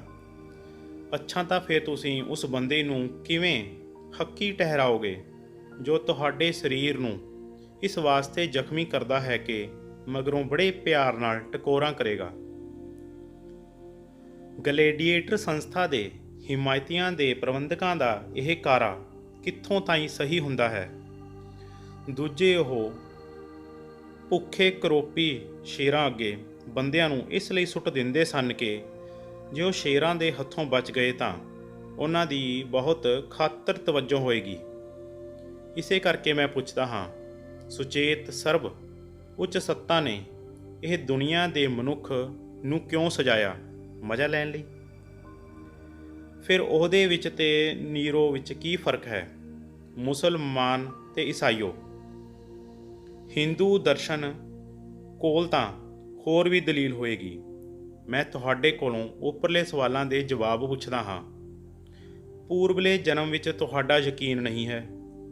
ਤੁਸੀਂ ਹਿੰਦੂਆਂ ਵਾਂਗ ਮਾਸੂਮ ਪੀੜਤਾਂ ਦੇ ਪਹਿਲੇ ਕੀਤੇ ਮੰਦੇ ਕਰਮਾਂ ਵਾਲੀ ਦਲੀਲ ਵੀ ਨਹੀਂ ਵਰਤ ਸਕਦੇ? ਮੈਂ ਤੁਹਾਥੋਂ ਪੁੱਛਦਾ ਹਾਂ ਕਿ ਸਰਬ ਸ਼ਕਤੀਮਾਨ ਨੇ ਇਹ ਦੁਨੀਆ ਸਾਜਣ ਲਈ 6 ਦਿਨ ਕਿਉਂ ਮਿਹਨਤ ਕੀਤੀ? ਉਸਨੇ ਕਿਉਂ ਕਿਹਾ ਕਿ ਸਭ ਅੱਛਾ ਹੈ? ਉਸ ਨੂੰ ਅੱਜ ਹੀ ਸੱਦੋ, ਉਸ ਨੂੰ ਪਿਛਲਾ ਇਤਿਹਾਸ ਦਿਖਾਓ, ਉਸ ਨੂੰ ਮੌਜੂਦਾ ਹਾਲਾਤ ਬਾਰੇ ਜਾਣਨ ਦਿਓ। ਫਿਰ ਦੇਖਾਂਗੇ ਕਿ ਉਹ ਇਹ ਕਹਿਣ ਦੀ ਜ਼ਰੂਰਤ ਕਰਦਾ ਹੈ ਸਭ ਅੱਛਾ ਹੈ। ਜੇਲ੍ਹ ਖਾਨਿਆਂ ਦੀਆਂ ਕਾਲ ਕੋਠੜੀਆਂ ਤੋਂ ਗੰਦੀਆਂ ਬਸਤੀਆਂ ਤੇ ਝੌਂਪੜੀਆਂ ਵਿੱਚ ਭੁੱਖਮਰੀ ਦੇ ਹੱਥੋਂ ਮਰ ਰਹੇ ਲੱਖਾਂ ਹੀ ਲੋਕਾਂ ਨੂੰ ਦੇਖ ਕੇ ਪੂੰਜੀਵਾਦੀ ਲੋਕਾਂ ਕੋਲੋਂ ਚੁੱਪਚਾਪ ਜਾਂ ਕਹਿ ਲਓ ਬੇਵਾਸਤਗੀ ਨਾਲ ਆਪਣਾ ਲਹੂ ਪਿਲਾ ਰਹੇ ਲੁਟੀਂਦੇ ਮਜ਼ਦੂਰਾਂ ਨੂੰ ਦੇਖ ਕੇ ਇਨਸਾਨੀ ਤਾਕਤ ਦੀ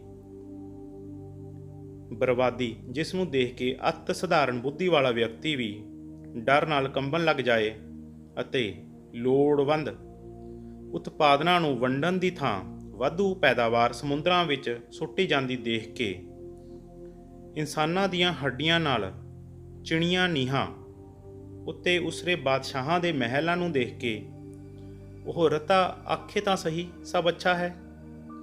ਕਿਉਂ ਤੇ ਕਿਸ ਕਾਰਨ? ਮੇਰਾ ਇਹ ਸਵਾਲ ਹੈ।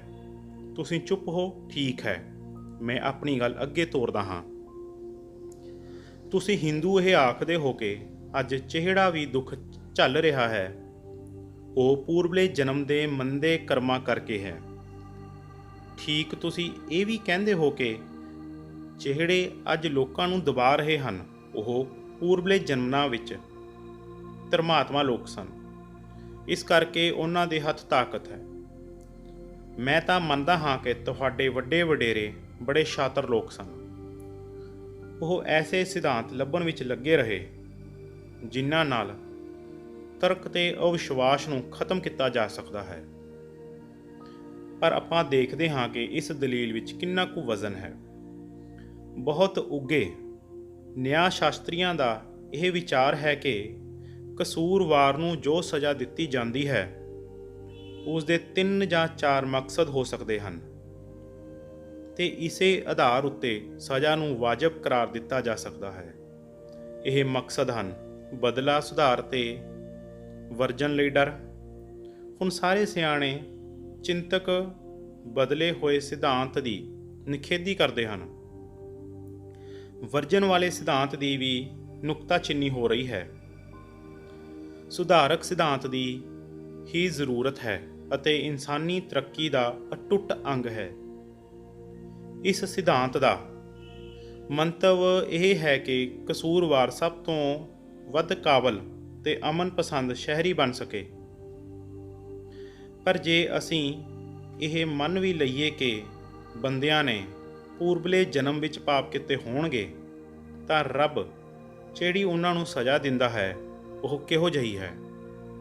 ਤੁਸੀਂ ਆਖਦੇ ਹੋ ਕਿ ਉਹ ਉਹਨਾਂ ਨੂੰ ਗਾਂ, ਬਿੱਲੀ, ਦਰਖਤ, ਜੜੀ ਬੂਟੀ ਜਾਂ ਜਾਨਵਰਾਂ ਦੇ ਰੂਪ ਵਿੱਚ ਜਨਮ ਲੈਣ ਲਈ ਭੇਜਦਾ ਹੈ। ਤੁਸੀਂ ਇਹਨਾਂ ਸਜ਼ਾਵਾਂ ਦੀ ਗਿਣਤੀ 84 ਲੱਖ ਦੱਸਦੇ ਹੋ। ਮੈਨੂੰ ਇਹ ਦੱਸੋ ਕਿ ਇਸ ਦਾ ਮਨੁੱਖ ਉੱਤੇ ਕੋਈ ਸੁਧਾਰਕ ਅਸਰ ਪੈਂਦਾ ਹੈ? ਤੁਸੀਂ ਐਸੇ ਕਿੰਨੂ ਕੁ ਜਾਣਿਆਂ ਨੂੰ ਮਿਲੇ ਹੋ ਕਿ ਉਹ ਪਾਪ ਕਰਨ ਕਾਰਨ ਪਿਛਲੇ ਜਨਮ ਵਿੱਚ ਗਧੇ ਦੀ ਜੂਨ ਪਏ ਸਨ? ਕੋਈ ਨਹੀਂ ਮਿਲਿਆ ਹੋਣਾ। ਆਪਣੇ ਪੁਰਾਣਾਂ ਤੇ ਬਿਰਤਾਂਤ ਦੀ ਲੋੜ ਨਹੀਂ। ਮੈਂ ਤੁਹਾਡੀਆਂ ਮਿਥਿਹਾਸਕ ਕਹਾਣੀਆਂ ਦਾ ਜ਼ਿਕਰ ਤੱਕ ਨਹੀਂ ਛੂਹਣਾ ਚਾਹੁੰਦਾ। ਇਸ ਤੋਂ ਬਿਨਾਂ ਤੁਹਾਨੂੰ ਇਸ ਗੱਲ ਦਾ ਪਤਾ ਹੈ ਕਿ ਦੁਨੀਆ ਵਿੱਚ ਸਭ ਤੋਂ ਵੱਡਾ ਪਾਪ ਗਰੀਬ ਹੋਣਾ ਹੈ।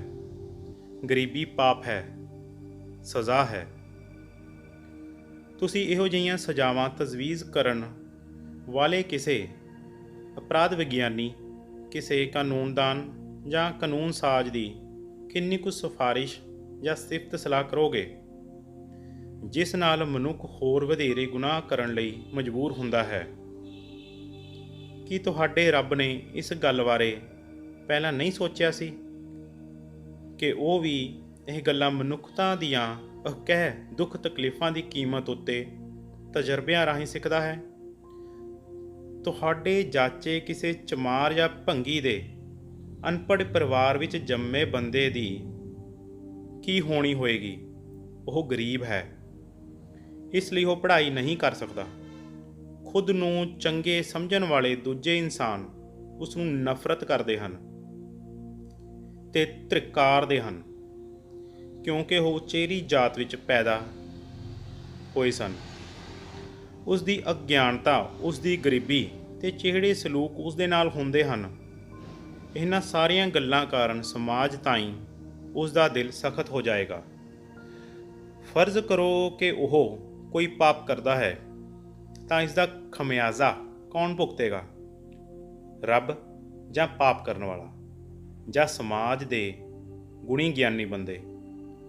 ਉਹਨਾਂ ਲੋਕਾਂ ਨੂੰ ਮਿਲੀਆਂ ਸਜ਼ਾਵਾਂ ਬਾਰੇ ਤੁਸੀਂ ਕੀ ਆਖੋਗੇ ਜਿਨ੍ਹਾਂ ਨੂੰ ਹਿਰਸੀ ਤੇ ਹੰਕਾਰੀ ਬ੍ਰਾਹਮਣਾਂ ਨੇ ਜਾਣ ਬੁੱਝ ਕੇ ਅਗਿਆਨਤਾ ਦੀਆਂ ਗਰਾਂ ਵਿੱਚ ਸੁੱਟਿਆ ਸੀ? ਉਹਨਾਂ ਦਾ ਕਸੂਰ ਇਹੋ ਸੀ ਕਿ ਉਹਨਾਂ ਪਾਪੀਆਂ ਨੇ ਤੁਹਾਡੇ ਗਿਆਨ ਦੀਆਂ ਪੋਥੀਆਂ, ਵੇਦਾਂ ਦੀਆਂ ਕੁਝ ਸਤਰਾਂ ਆਪਣੇ ਕੰਨੀ ਸੁਣ ਲਈਆਂ ਸਨ ਤੇ ਤੁਸੀਂ ਉਹਨਾਂ ਦੇ ਕੰਨਾਂ ਵਿੱਚ ਸਿੱਕਾ ਢਾਲ ਕੇ ਪਾ ਦਿੱਤਾ। ਜੇ ਉਹਨਾਂ ਨੇ ਕੋਈ ਕਸੂਰ ਕੀਤਾ ਸੀ ਤਾਂ ਇਸ ਦਾ ਜ਼ਿੰਮੇਵਾਰ ਕੌਣ ਸੀ ਤੇ ਬਿਪਤਾ ਕਿਸ ਦੇ ਸਿਰ ਪੈਣੀ ਸੀ? ਮੇਰੇ ਪਿਆਰੇ ਦੋਸਤੋ, ਇਹ ਸਾਰੇ ਸਿਧਾਂਤ ਖਾਸ ਅਧਿਕਾਰਾਂ ਦੇ ਮਾਲਕਾਂ ਦੀਆਂ ਕਾਢਾਂ ਹੀ ਹਨ। ਇਹਨਾਂ ਸਿਧਾਂਤਾਂ ਸਦਕਾ ਹੀ ਉਹ ਆਪਣੀ ਲੁੱਟੀ ਹੋਈ ਤਾਕਤ, ਦੌਲਤ ਤੇ ਉੱਤਮਤਾ ਨੂੰ ਵਾਜਬ ਠਹਿਰਾਉਂਦੇ ਹਨ। ਹਾਂ, ਸ਼ਾਇਦ ਅਪਟਨ ਸਿਨਕਲੇਅਰ ਨੇ ਕਿਸੇ ਥਾਂ ਲਿਖਿਆ ਸੀ ਕਿ ਬੰਦੇ ਨੂੰ ਅਮਰਤਾ ਵਿੱਚ ਯਕੀਨ ਕਰਨ ਲਾ ਦਿਓ, ਬੰਦੇ ਨੂੰ ਅਮਰਤਾ ਵਿੱਚ ਯਕੀਨ ਕਰਨ ਲਾ ਦਿਓ ਅਤੇ ਫਿਰ ਉਸ ਦੇ ਕੋਲ ਜੋ ਕੁਝ ਵੀ ਹੈ ਉਹ ਲੁਟਾ ਲਓ, ਉਹ ਲੁੱਟ ਲਓ। ਉਹ ਸਗੋਂ ਹੱਸ ਕੇ ਤੁਹਾਡੀ ਮਦਦ ਕਰੇਗਾ। ਧਾਰਮਿਕ ਉਪਦੇਸ਼ਾਂ ਤੇ ਹੁਕਮਰਾਨਾਂ ਨੇ ਮਿਲੀ ਭੁਗਤ ਕਰਕੇ ਜੇਲਾਂ, ਫਾਹੀਆਂ, ਕਰੋੜੇ ਤੇ ਇਹਨਾਂ ਸਿਧਾਂਤਾਂ ਦੀ ਕਾਢ ਕੱਢੀ ਸੀ। ਮੈਨੂੰ ਇਹ ਦੱਸੋ ਕਿ ਤੁਹਾਡਾ ਸਰਬ ਸ਼ਕਤੀਮਾਨ ਰੱਬ ਹਰ ਕਿਸੇ ਬੰਦੇ ਨੂੰ ਕਸੂਰ ਜਾਂ ਪਾਪ ਕਰਨ ਤੋਂ ਵਰਜਦਾ ਕਿਉਂ ਨਹੀਂ? ਉਸ ਦੇ ਲਈ ਤਾਂ ਇਹ ਕੰਮ ਬਹੁਤ ਸੌਖਾ ਹੈ। ਉਸ ਨੇ ਜੰਗਬਾਜ਼ਾਂ ਨੂੰ ਕਿਉਂ ਨਾ ਜਾਨੋਂ ਮਾਰਿਆ, ਜਾਂ ਉਹਨਾਂ ਦੇ ਜੰਗੀ ਪਾਗਲਪਨ ਨੂੰ ਮਾਰ ਕੇ ਵੱਡੀ ਜੰਗ ਨਾਲ ਮਨੁੱਖਤਾ ਉੱਤੇ ਆਈ ਪਰਲੋ ਨੂੰ ਕਿਉਂ ਨਾ ਰੋਕਿਆ? ਉਹ ਅੰਗਰੇਜ਼ ਲੋਕਾਂ ਦੇ ਮਨਾਂ ਵਿੱਚ ਕੋਈ ਅਜਿਹਾ ਜਜ਼ਬਾ ਕਿਉਂ ਨਹੀਂ ਭਰ ਦਿੰਦਾ ਕਿ ਉਹ ਹਿੰਦੁਸਤਾਨ ਛੱਡ ਕੇ ਚਲੇ ਜਾਣ? ਉਹ ਸਾਰੇ ਸਰਮਾਏਦਾਰਾਂ ਦੇ ਮਨਾਂ ਵਿੱਚ ਇਹ ਜਜ਼ਬਾ ਕਿਉਂ ਨਹੀਂ ਭਰ ਦਿੰਦਾ ਕਿ ਉਹ ਪੈਦਾਵਾਰੀ ਸਾਧਨਾਂ ਦੀ ਸਾਰੀ ਜਾਇਦਾਦ ਨੂੰ ਛੱਡ ਦੇਣ ਤੇ ਸਾਰੇ ਮਿਹਨਤਕਸ਼ ਤਬਕੇ ਨੂੰ ਹੀ ਨਹੀਂ ਸਗੋਂ ਸਾਰੇ ਮਨੁੱਖੀ ਸਮਾਜ ਨੂੰ ਪੂੰਜੀਵਾਦ ਦੇ ਬੰਧਨ ਤੋਂ ਛੁਟਕਾਰਾ ਪਾ ਦੇਣ? ਤੁਸੀਂ ਬਹਿਸ ਕਰਨਾ ਚਾਹੋਗੇ ਕਿ ਸਮਾਜਵਾਦੀ ਸਿਧਾਂਤ ਲਾਗੂ ਹੋ ਸਕਦਾ ਹੈ ਜਾਂ ਨਹੀਂ? ਮੈਂ ਇਸ ਨੂੰ ਲਾਗੂ ਕਰਨ ਦਾ ਜ਼ਿੰਮਾ ਤੁਹਾਡੇ ਪਰਵਰਦੀਗਾਰ ਉੱਤੇ ਸੁੱਟਦਾ ਹਾਂ। ਜਿੱਥੋਂ ਤੱਕ ਆਮ ਲੋਕ ਭਲਾਈ ਦਾ ਸੰਬੰਧ ਹੈ, ਲੋਕਾਂ ਨੂੰ ਸਮਾਜਵਾਦ ਦੇ ਗੁਣਾਂ ਦਾ ਪਤਾ ਹੈ। ਉਹ ਇਸ ਦਾ ਵਿਰੋਧ ਇਸ ਨੁਕਤੇ ਤੋਂ ਕਰਦੇ ਹਨ ਕਿ ਇਹ ਲਾਗੂ ਨਹੀਂ ਹੋ ਸਕਦਾ। ਚਲੋ, ਤੁਹਾਡਾ ਰੱਬ ਆਵੇ ਤੇ ਸਭ ਕੁਝ ਬਕਾਇਦਾ ਤਰੀਕੇ ਨਾਲ ਕਰ ਦੇਵੇ। ਹੁਣ ਤੁਸੀਂ ਦਲੀਲ ਵਿੱਚੋਂ ਦਲੀਲ ਕੱਢਣ ਦੀ ਕੋਸ਼ਿਸ਼ ਨਾ ਕਰਨੀ। ਮੈਂ ਤੁਹਾਨੂੰ ਦੱਸਦਾ ਹਾਂ, ਹਿੰਦੁਸਤਾਨ ਉੱਤੇ ਜੇ ਬਰਤਾਨਵੀ ਹਕੂਮਤ ਹੈ ਤਾਂ ਇਹ ਰੱਬ ਦੀ ਮਰਜ਼ੀ ਕਾਰਨ ਨਹੀਂ ਹੈ, ਸਗੋਂ ਇਸ ਕਾਰਨ ਹੈ ਕਿ ਸਾਡੇ ਵਿੱਚ ਇਸ ਦਾ ਵਿਰੋਧ ਕਰਨ ਦੀ ਹਿੰਮਤ ਨਹੀਂ ਹੈ। ਉਹ ਰੱਬ ਦੀ ਮਦਦ ਨਾਲ ਸਾਨੂੰ ਗੁਲਾਮ ਨਹੀਂ ਰੱਖ ਰਹੇ, ਸਗੋਂ ਉਹਨਾਂ ਨੇ ਬੰਦੂਕਾਂ, ਤੋਪਾਂ, ਬੰਬਾਂ, ਗੋਲੀਆਂ, ਪੁਲਿਸ, ਫੌਜ ਦੀ ਮਦਦ ਨਾਲ ਸਾਨੂੰ ਗੁਲਾਮ ਬਣਾਇਆ ਹੋਇਆ ਹੈ। ਅਤੇ ਸਾਡੇ ਕਸੂਰ ਕੀ ਹੈ ਕਿ ਉਹ ਸਮਾਜ ਵਿਰੁੱਧ ਸਭ ਤੋਂ ਵੱਧ ਘਿਨਾਉਣਾ ਗੁਨਾਹ ਇਹ ਕਰ ਰਹੇ ਹਨ ਕਿ ਇੱਕ ਕੌਮ ਹੱਥੋਂ ਦੂਜੀ ਕੌਮ ਲੁੱਟੀ ਜਾ ਰਹੀ ਹੈ। ਕਿੱਥੇ ਹੈ ਰੱਬ? ਉਹ ਕੀ ਕਰ ਰਿਹਾ ਹੈ? ਕੀ ਉਹ ਮਨੁੱਖਤਾ ਦੀਆਂ ਇਹਨਾਂ ਸਾਰੀਆਂ ਦੁੱਖ ਤਕਲੀਫਾਂ ਦਾ ਮਜ਼ਾ ਲੈ ਰਿਹਾ ਹੈ? ਉਹ ਨੀਰੋ ਹੈ, ਉਹ ਚੰਗੇਜ਼ ਖਾਨ ਹੈ। ਰੱਬ ਮੁਰਦਾਬਾਦ, ਰੱਬ ਮੁਰਦਾਬਾਦ। ਤੁਸੀਂ ਮੈਨੂੰ ਇਹ ਪੁੱਛੋਗੇ ਕਿ ਇਸ ਦੁਨੀਆ ਦੇ ਤੇ ਮਨੁੱਖ ਦਾ ਆਰੰਭ ਕਿਵੇਂ ਹੋਇਆ? ਚਾਰਲਸ ਡਾਰਵਿਨ ਨੇ ਇਸ ਵਿਸ਼ੇ ਬਾਰੇ ਚਾਨਣ ਪਾਉਣ ਦੀ ਕੋਸ਼ਿਸ਼ ਕੀਤੀ ਹੈ। ਉਸ ਦਾ ਮੁਤਾਇਲਾ ਕਰੋ। ਸੋਹਮ ਸਵਾਮੀ ਦੀ ਕਿਤਾਬ ਕਾਮਨ ਸੈਂਸ ਪੜ੍ਹੋ। ਤੁਹਾਨੂੰ ਇਸ ਸਵਾਲ ਦਾ ਕੁਝ ਹੱਦ ਤੱਕ ਜਵਾਬ ਮਿਲ ਜਾਏਗਾ। ਇਹ ਕੁਦਰਤ ਦਾ ਵਿਸ਼ਾ ਹੈ। ਵੱਖ-ਵੱਖ ਪਦਾਰਥਾਂ ਦੇ ਇਤਫਾਕੀ ਮੇਲ ਨਾਲ ਧਰਤੀ ਤੇ ਬੁੱਲੇ ਦੇ ਰੂਪ ਵਿੱਚ ਪੈਦਾ ਹੋਈ ਸੀ। ਕਦੋਂ? ਇਹ ਜਾਣਨ ਲਈ ਇਤਿਹਾਸ ਪੜ੍ਹੋ। ਇਸ ਅਮਲ ਵਿੱਚ ਜਾਨਵਰ ਤੇ ਫਿਰ ਅਖੀਰ ਵਿੱਚ ਮਨੁੱਖ ਪੈਦਾ ਹੋਇਆ ਸੀ। ਤੁਸੀਂ ਡਾਰਵਿਨ ਦੀ ਕਿਤਾਬ ਓਰੀਜਨ ਆਫ ਸਪੀਸ਼ੀਜ਼ ਪੜ੍ਹੋ ਅਤੇ ਉਸ ਤੋਂ ਮਗਰੋਂ ਜੋ ਵੀ ਉੱਨਤੀ ਹੋਈ ਉਹ ਮਨੁੱਖ ਦੀ ਕੁਦਰਤ ਨਾਲ ਲਗਾਤਾਰ ਟੱਕਰ ਤੇ ਮਨੁੱਖ ਵੱਲੋਂ ਕੁਦਰਤ ਉੱਤੇ ਕਾਬੂ ਪਾਉਣ ਦੀ ਕੋਸ਼ਿਸ਼ ਵਜੋਂ ਹੋਈ ਸੀ। ਧਰਤੀ ਦੇ ਆਦਿ ਬਾਰੇ ਇਹ ਸਭ ਤੋਂ ਸੰਖੇਪ ਜਿਹਾ ਵੇਰਵਾ ਹੈ। ਤੁਹਾਡਾ ਅਗਲਾ ਸਵਾਲ ਇਹੋ ਹੋ ਸਕਦਾ ਹੈ ਕਿ ਪਿਛਲੇ ਜਨਮ ਵਿੱਚ ਮਾੜੇ ਕਰਮ ਨਾ ਕੀਤੇ ਹੋਣ ਤਾਂ ਬੱਚਾ ਅੰਨਾ ਜਾਂ ਲੰਗੜਾ ਕਿਉਂ ਜੰਮਦਾ ਹੈ? ਜੀਵ ਵਿਗਿਆਨੀਆਂ ਨੇ ਇਸ ਸਮੱਸਿਆ ਦਾ ਜ਼ਿਕਰ ਕੀਤਾ ਹੈ ਕਿ ਇਹ ਜੀਵ ਵਿਗਿਆਨਕ ਵਿਸ਼ਾ ਹੈ। ਇਸ ਦੇ ਕਾਰਨ ਬੱਚੇ ਮਾਂ ਪਿਓ ਦੇ ਜੀਵ ਇਤਿਹਾਸ ਵਿੱਚ ਹੀ ਹੁੰਦੇ ਹਨ। ਕੁਦਰਤ, ਤੁਸੀਂ ਇੱਕ ਹੋਰ ਸਵਾਲ ਪੁੱਛ ਸਕਦੇ ਹੋ। ਕੁਦਰਤਨ, ਤੁਸੀਂ ਇੱਕ ਹੋਰ ਸਵਾਲ ਪੁੱਛ ਸਕਦੇ ਹੋ, ਭਾਵੇਂ ਕਿ ਇਹ ਨੀਰਾ ਬਚਕਾਨਾ ਸਵਾਲ ਹੀ ਹੈ। ਉਹ ਸਵਾਲ ਇਹ ਹੈ ਕਿ ਜੇ ਰੱਬ ਨਹੀਂ ਸੀ ਤਾਂ ਫੇਰ ਲੋਕ ਉਸ ਨੂੰ ਮੰਨਣ ਕਿਵੇਂ ਲੱਗ ਗਏ? ਮੇਰਾ ਜਵਾਬ ਸਪਸ਼ਟ ਤੇ ਸੰਖੇਪ ਹੋਵੇਗਾ। ਜਿਵੇਂ ਲੋਕ ਭੂਤਾਂ ਪ੍ਰੇਤਾਂ ਨੂੰ ਮੰਨਣ ਲੱਗ ਪਏ ਸੀ, ਉਵੇਂ ਹੀ ਉਹ ਰੱਬ ਨੂੰ ਮੰਨਣ ਲੱਗ ਪਏ। ਫਰਕ ਸਿਰਫ ਇੰਨਾ ਹੈ ਕਿ ਰੱਬ ਵਿੱਚ ਵਿਸ਼ਵਾਸ ਤਕਰੀਬਨ ਸਰਬ ਵਿਆਪਕ ਹੈ ਤੇ ਇਸ ਦਾ ਦਰਸ਼ਨ ਕਾਫੀ ਵਿਕਸਿਤ ਹੈ। ਕੁਝ ਪਰਿਵਰਤਨਕਾਰੀਆਂ ਵਾਂਗ ਮੇਰਾ ਇਹ ਵਿਚਾਰ ਨਹੀਂ ਹੈ ਕਿ ਰੱਬ ਆਦਿ ਲੁੱਟ ਖਸੁੱਟ ਕਰਨ ਵਾਲਿਆਂ ਦੀ ਕਰਤੂਤ ਸੀ। ਤਾਂ ਕਿ ਉਹ ਸਵਰਬ ਉੱਚ ਸੱਤਾ ਦੀ ਹੋਂਦ ਦਾ ਪ੍ਰਚਾਰ ਕਰਕੇ ਆਪਣੀਆਂ ਗੱਦੀਆਂ ਕਾਇਮ ਰੱਖਣ ਲਈ ਲੋਕਾਂ ਨੂੰ ਗੁਲਾਮ ਬਣਾ ਕੇ ਰੱਖ ਸਕਣ। ਭਾਵੇਂ ਕਿ ਉਹਨਾਂ ਨਾਲ ਮੇਰਾ ਇਸ ਜ਼ਰੂਰੀ ਨੁਕਤੇ ਨਾਲ ਕੋਈ ਮਤਭੇਦ ਨਹੀਂ ਹੈ ਕਿ ਸਾਰੇ ਧਾਰਮਿਕ ਮਤ, ਧਰਮ, ਸਿਧਾਂਤ ਤੇ ਹੋਰ ਇਹੋ ਜਿਹੀਆਂ ਸੰਸਥਾਵਾਂ ਆਖਰਕਾਰ ਜ਼ਾਬਰ, ਦਮਨਕਾਰੀ ਸੰਸਥਾਵਾਂ, ਵਿਅਕਤੀਆਂ ਦੀਆਂ ਜਮਾਤਾਂ ਦੀਆਂ ਹਮਾਇਤੀਆਂ ਹੋ ਨਿਬੜੀਆਂ ਹਨ। ਹਰ ਧਰਮ ਇਹ ਕਹਿੰਦਾ ਹੈ ਕਿ ਬਾਦਸ਼ਾਹ ਵਿਰੁੱਧ ਬਗਾਵਤ ਕਰਨਾ ਹਮੇਸ਼ਾ ਹੀ ਪਾਪ ਹੁੰਦਾ ਹੈ। ਰੱਬ ਦੇ ਆਦ ਬਾਰੇ ਮੇਰਾ ਆਪਣਾ ਵਿਚਾਰ ਇਹ ਹੈ ਕਿ ਜਦ ਮਨੁੱਖ ਨੂੰ ਆਪਣੀਆਂ ਸੀਮਾਵਾਂ, ਕਮਜ਼ੋਰੀਆਂ ਤੇ ਕਮੀਆਂ ਦਾ ਅਹਿਸਾਸ ਹੋ ਗਿਆ ਤਾਂ ਉਸਨੇ ਰੱਬ ਦੀ ਕਾਲਪਨਿਕ ਹੋਂਦ ਬਣਾ ਲਈ ਤਾਂ ਕਿ ਇਮਤਿਹਾਨੀ ਹਾਲਤ ਦਾ ਦ੍ਰਿੜਤਾ ਨਾਲ ਸਾਹਮਣਾ ਕਰਨ ਲਈ ਮਨੁੱਖ ਨੂੰ ਹੌਸਲਾ ਮਿਲੇ, ਤਾਂ ਕਿ ਸਾਰੇ ਖਤਰਿਆਂ ਦਾ ਜਮਾ ਮਰਦੀ ਨਾਲ ਮੁਕਾਬਲਾ ਕਰ ਸਕੇ ਅਤੇ ਖੁਸ਼ਹਾਲੀ ਤੇ ਅਮੀਰੀ ਦੀ ਹਾਲਤ ਵਿੱਚ ਆਪਣੀਆਂ ਇੱਛਾਵਾਂ ਤੇ ਕਾਬੂ ਪਾ ਸਕੇ। ਮਨੁੱਖ ਨੇ ਰੱਬ ਨੂੰ ਇਹਦੇ ਨਿਜਪੂਰਕ ਨਿਯਮਾਂ ਤੇ ਪਾਲਣਹਾਰ ਗੁਣਾਂ ਦੇ ਰੂਪ ਵਿੱਚ ਚਿਤਵਿਆ ਸੀ ਤੇ ਚਿਤਰਿਆ ਸੀ। ਉਹਦੀ ਕਰੋਪੀ ਤੇ ਨਿਜ ਰੂਪਕ ਨਿਯਮਾਂ ਨੂੰ ਵਿਚਾਰਨ ਵੇਲੇ ਉਹ ਤਾੜਨਾ ਦਾ ਕੰਮ ਦਿੰਦਾ ਸੀ ਤਾਂ ਕਿ ਮਨੁੱਖ ਸਮਾਜ ਵਾਸਤੇ ਖਤਰਾ ਨਾ ਬਣ ਜਾਵੇ। ਉਹਦੇ ਪਾਲਣਹਾਰ ਗੁਣਾਂ ਵਿੱਚ ਉਹ ਮਾਂ, ਪਿਤਾ, ਭੈਣ, ਭਾਈ, ਦੋਸਤ ਤੇ ਮਦਦਗਾਰ ਸੀ, ਤਾਂ ਕਿ ਉਸ ਹਾਲਤ ਵਿੱਚ ਜਦ ਬੰਦੇ ਨੂੰ ਔਖੇ ਵੇਲੇ ਹਰ ਕੋਈ ਛੱਡ ਜਾਵੇ ਤਾਂ ਉਸ ਘੜੀ ਵੀ ਬੰਦੇ ਨੂੰ ਇਹ ਧਰਵਾਸਾ ਰਹੇ ਕਿ ਉਹਦੀ ਮਦਦ ਕਰਨ ਲਈ, ਉਸ ਨੂੰ ਢਾਰਸ ਦੇਣ ਲਈ ਸਦਾ ਸਲਾਮਤ ਰਹਿਣ ਵਾਲਾ ਸੱਚਾ ਮਿੱਤਰ ਹੈ ਰੱਬ। ਆਦਿ ਕਾਲ ਵਿੱਚ ਰੱਬ ਸੱਚੇ ਅਰਥਾਂ ਵਿੱਚ ਸਮਾਜ ਲਈ ਲਾਹੇਵੰਦ ਸੀ। ਔਖੀ ਘੜੀ ਵੇਲੇ ਰੱਬ ਦਾ ਵਿਚਾਰ ਬੰਦੇ ਲਈ ਮਦਦਗਾਰ ਹੁੰਦਾ ਹੈ। ਸਮਾਜ ਨੇ ਜਿਵੇਂ ਬੁੱਤ ਪੂਜਾ ਤੇ ਧਰਮ ਦੇ ਤਗਨਜ਼ਰ ਸੰਕਲਪ ਵਿਰੁੱਧ ਲੜਾਈ ਲੜੀ ਸੀ, ਉਸੇ ਤਰ੍ਹਾਂ ਸਮਾਜ ਨੂੰ ਰੱਬ ਦੇ ਵਿਸ਼ਵਾਸ ਵਿਰੁੱਧ ਲੜਨਾ ਪੈਣਾ ਹੈ।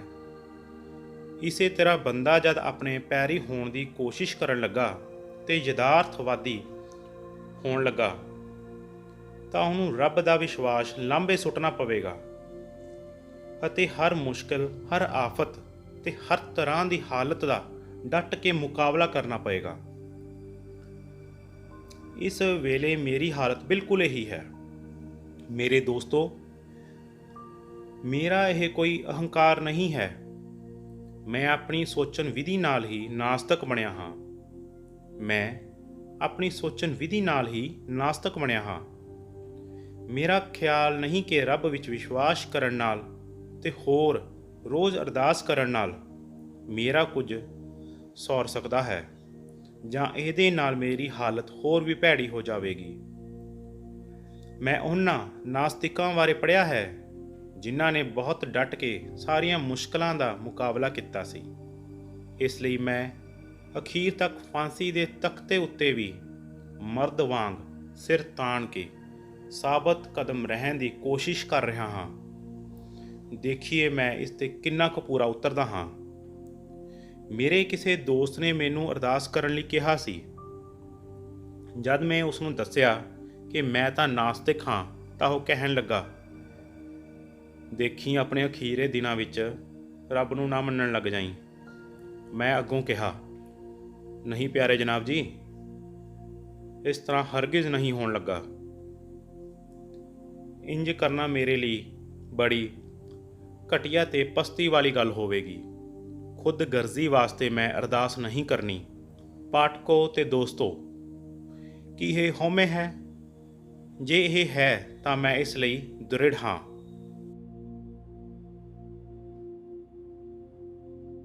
ਪਿਆਰੇ ਦੋਸਤੋ, ਜਿਵੇਂ ਕਿ ਮੈਂ ਤੁਹਾਨੂੰ ਲੇਖ ਦੇ ਸ਼ੁਰੂ ਵਿੱਚ ਇੱਕ ਸਵਾਲ ਪੁੱਛਿਆ ਸੀ ਕਿ ਭਗਤ ਸਿੰਘ ਨੇ ਇਹ ਲੇਖ ਕਦੋਂ, ਕਿੱਥੇ ਤੇ ਕਿਉਂ ਲਿਖਿਆ,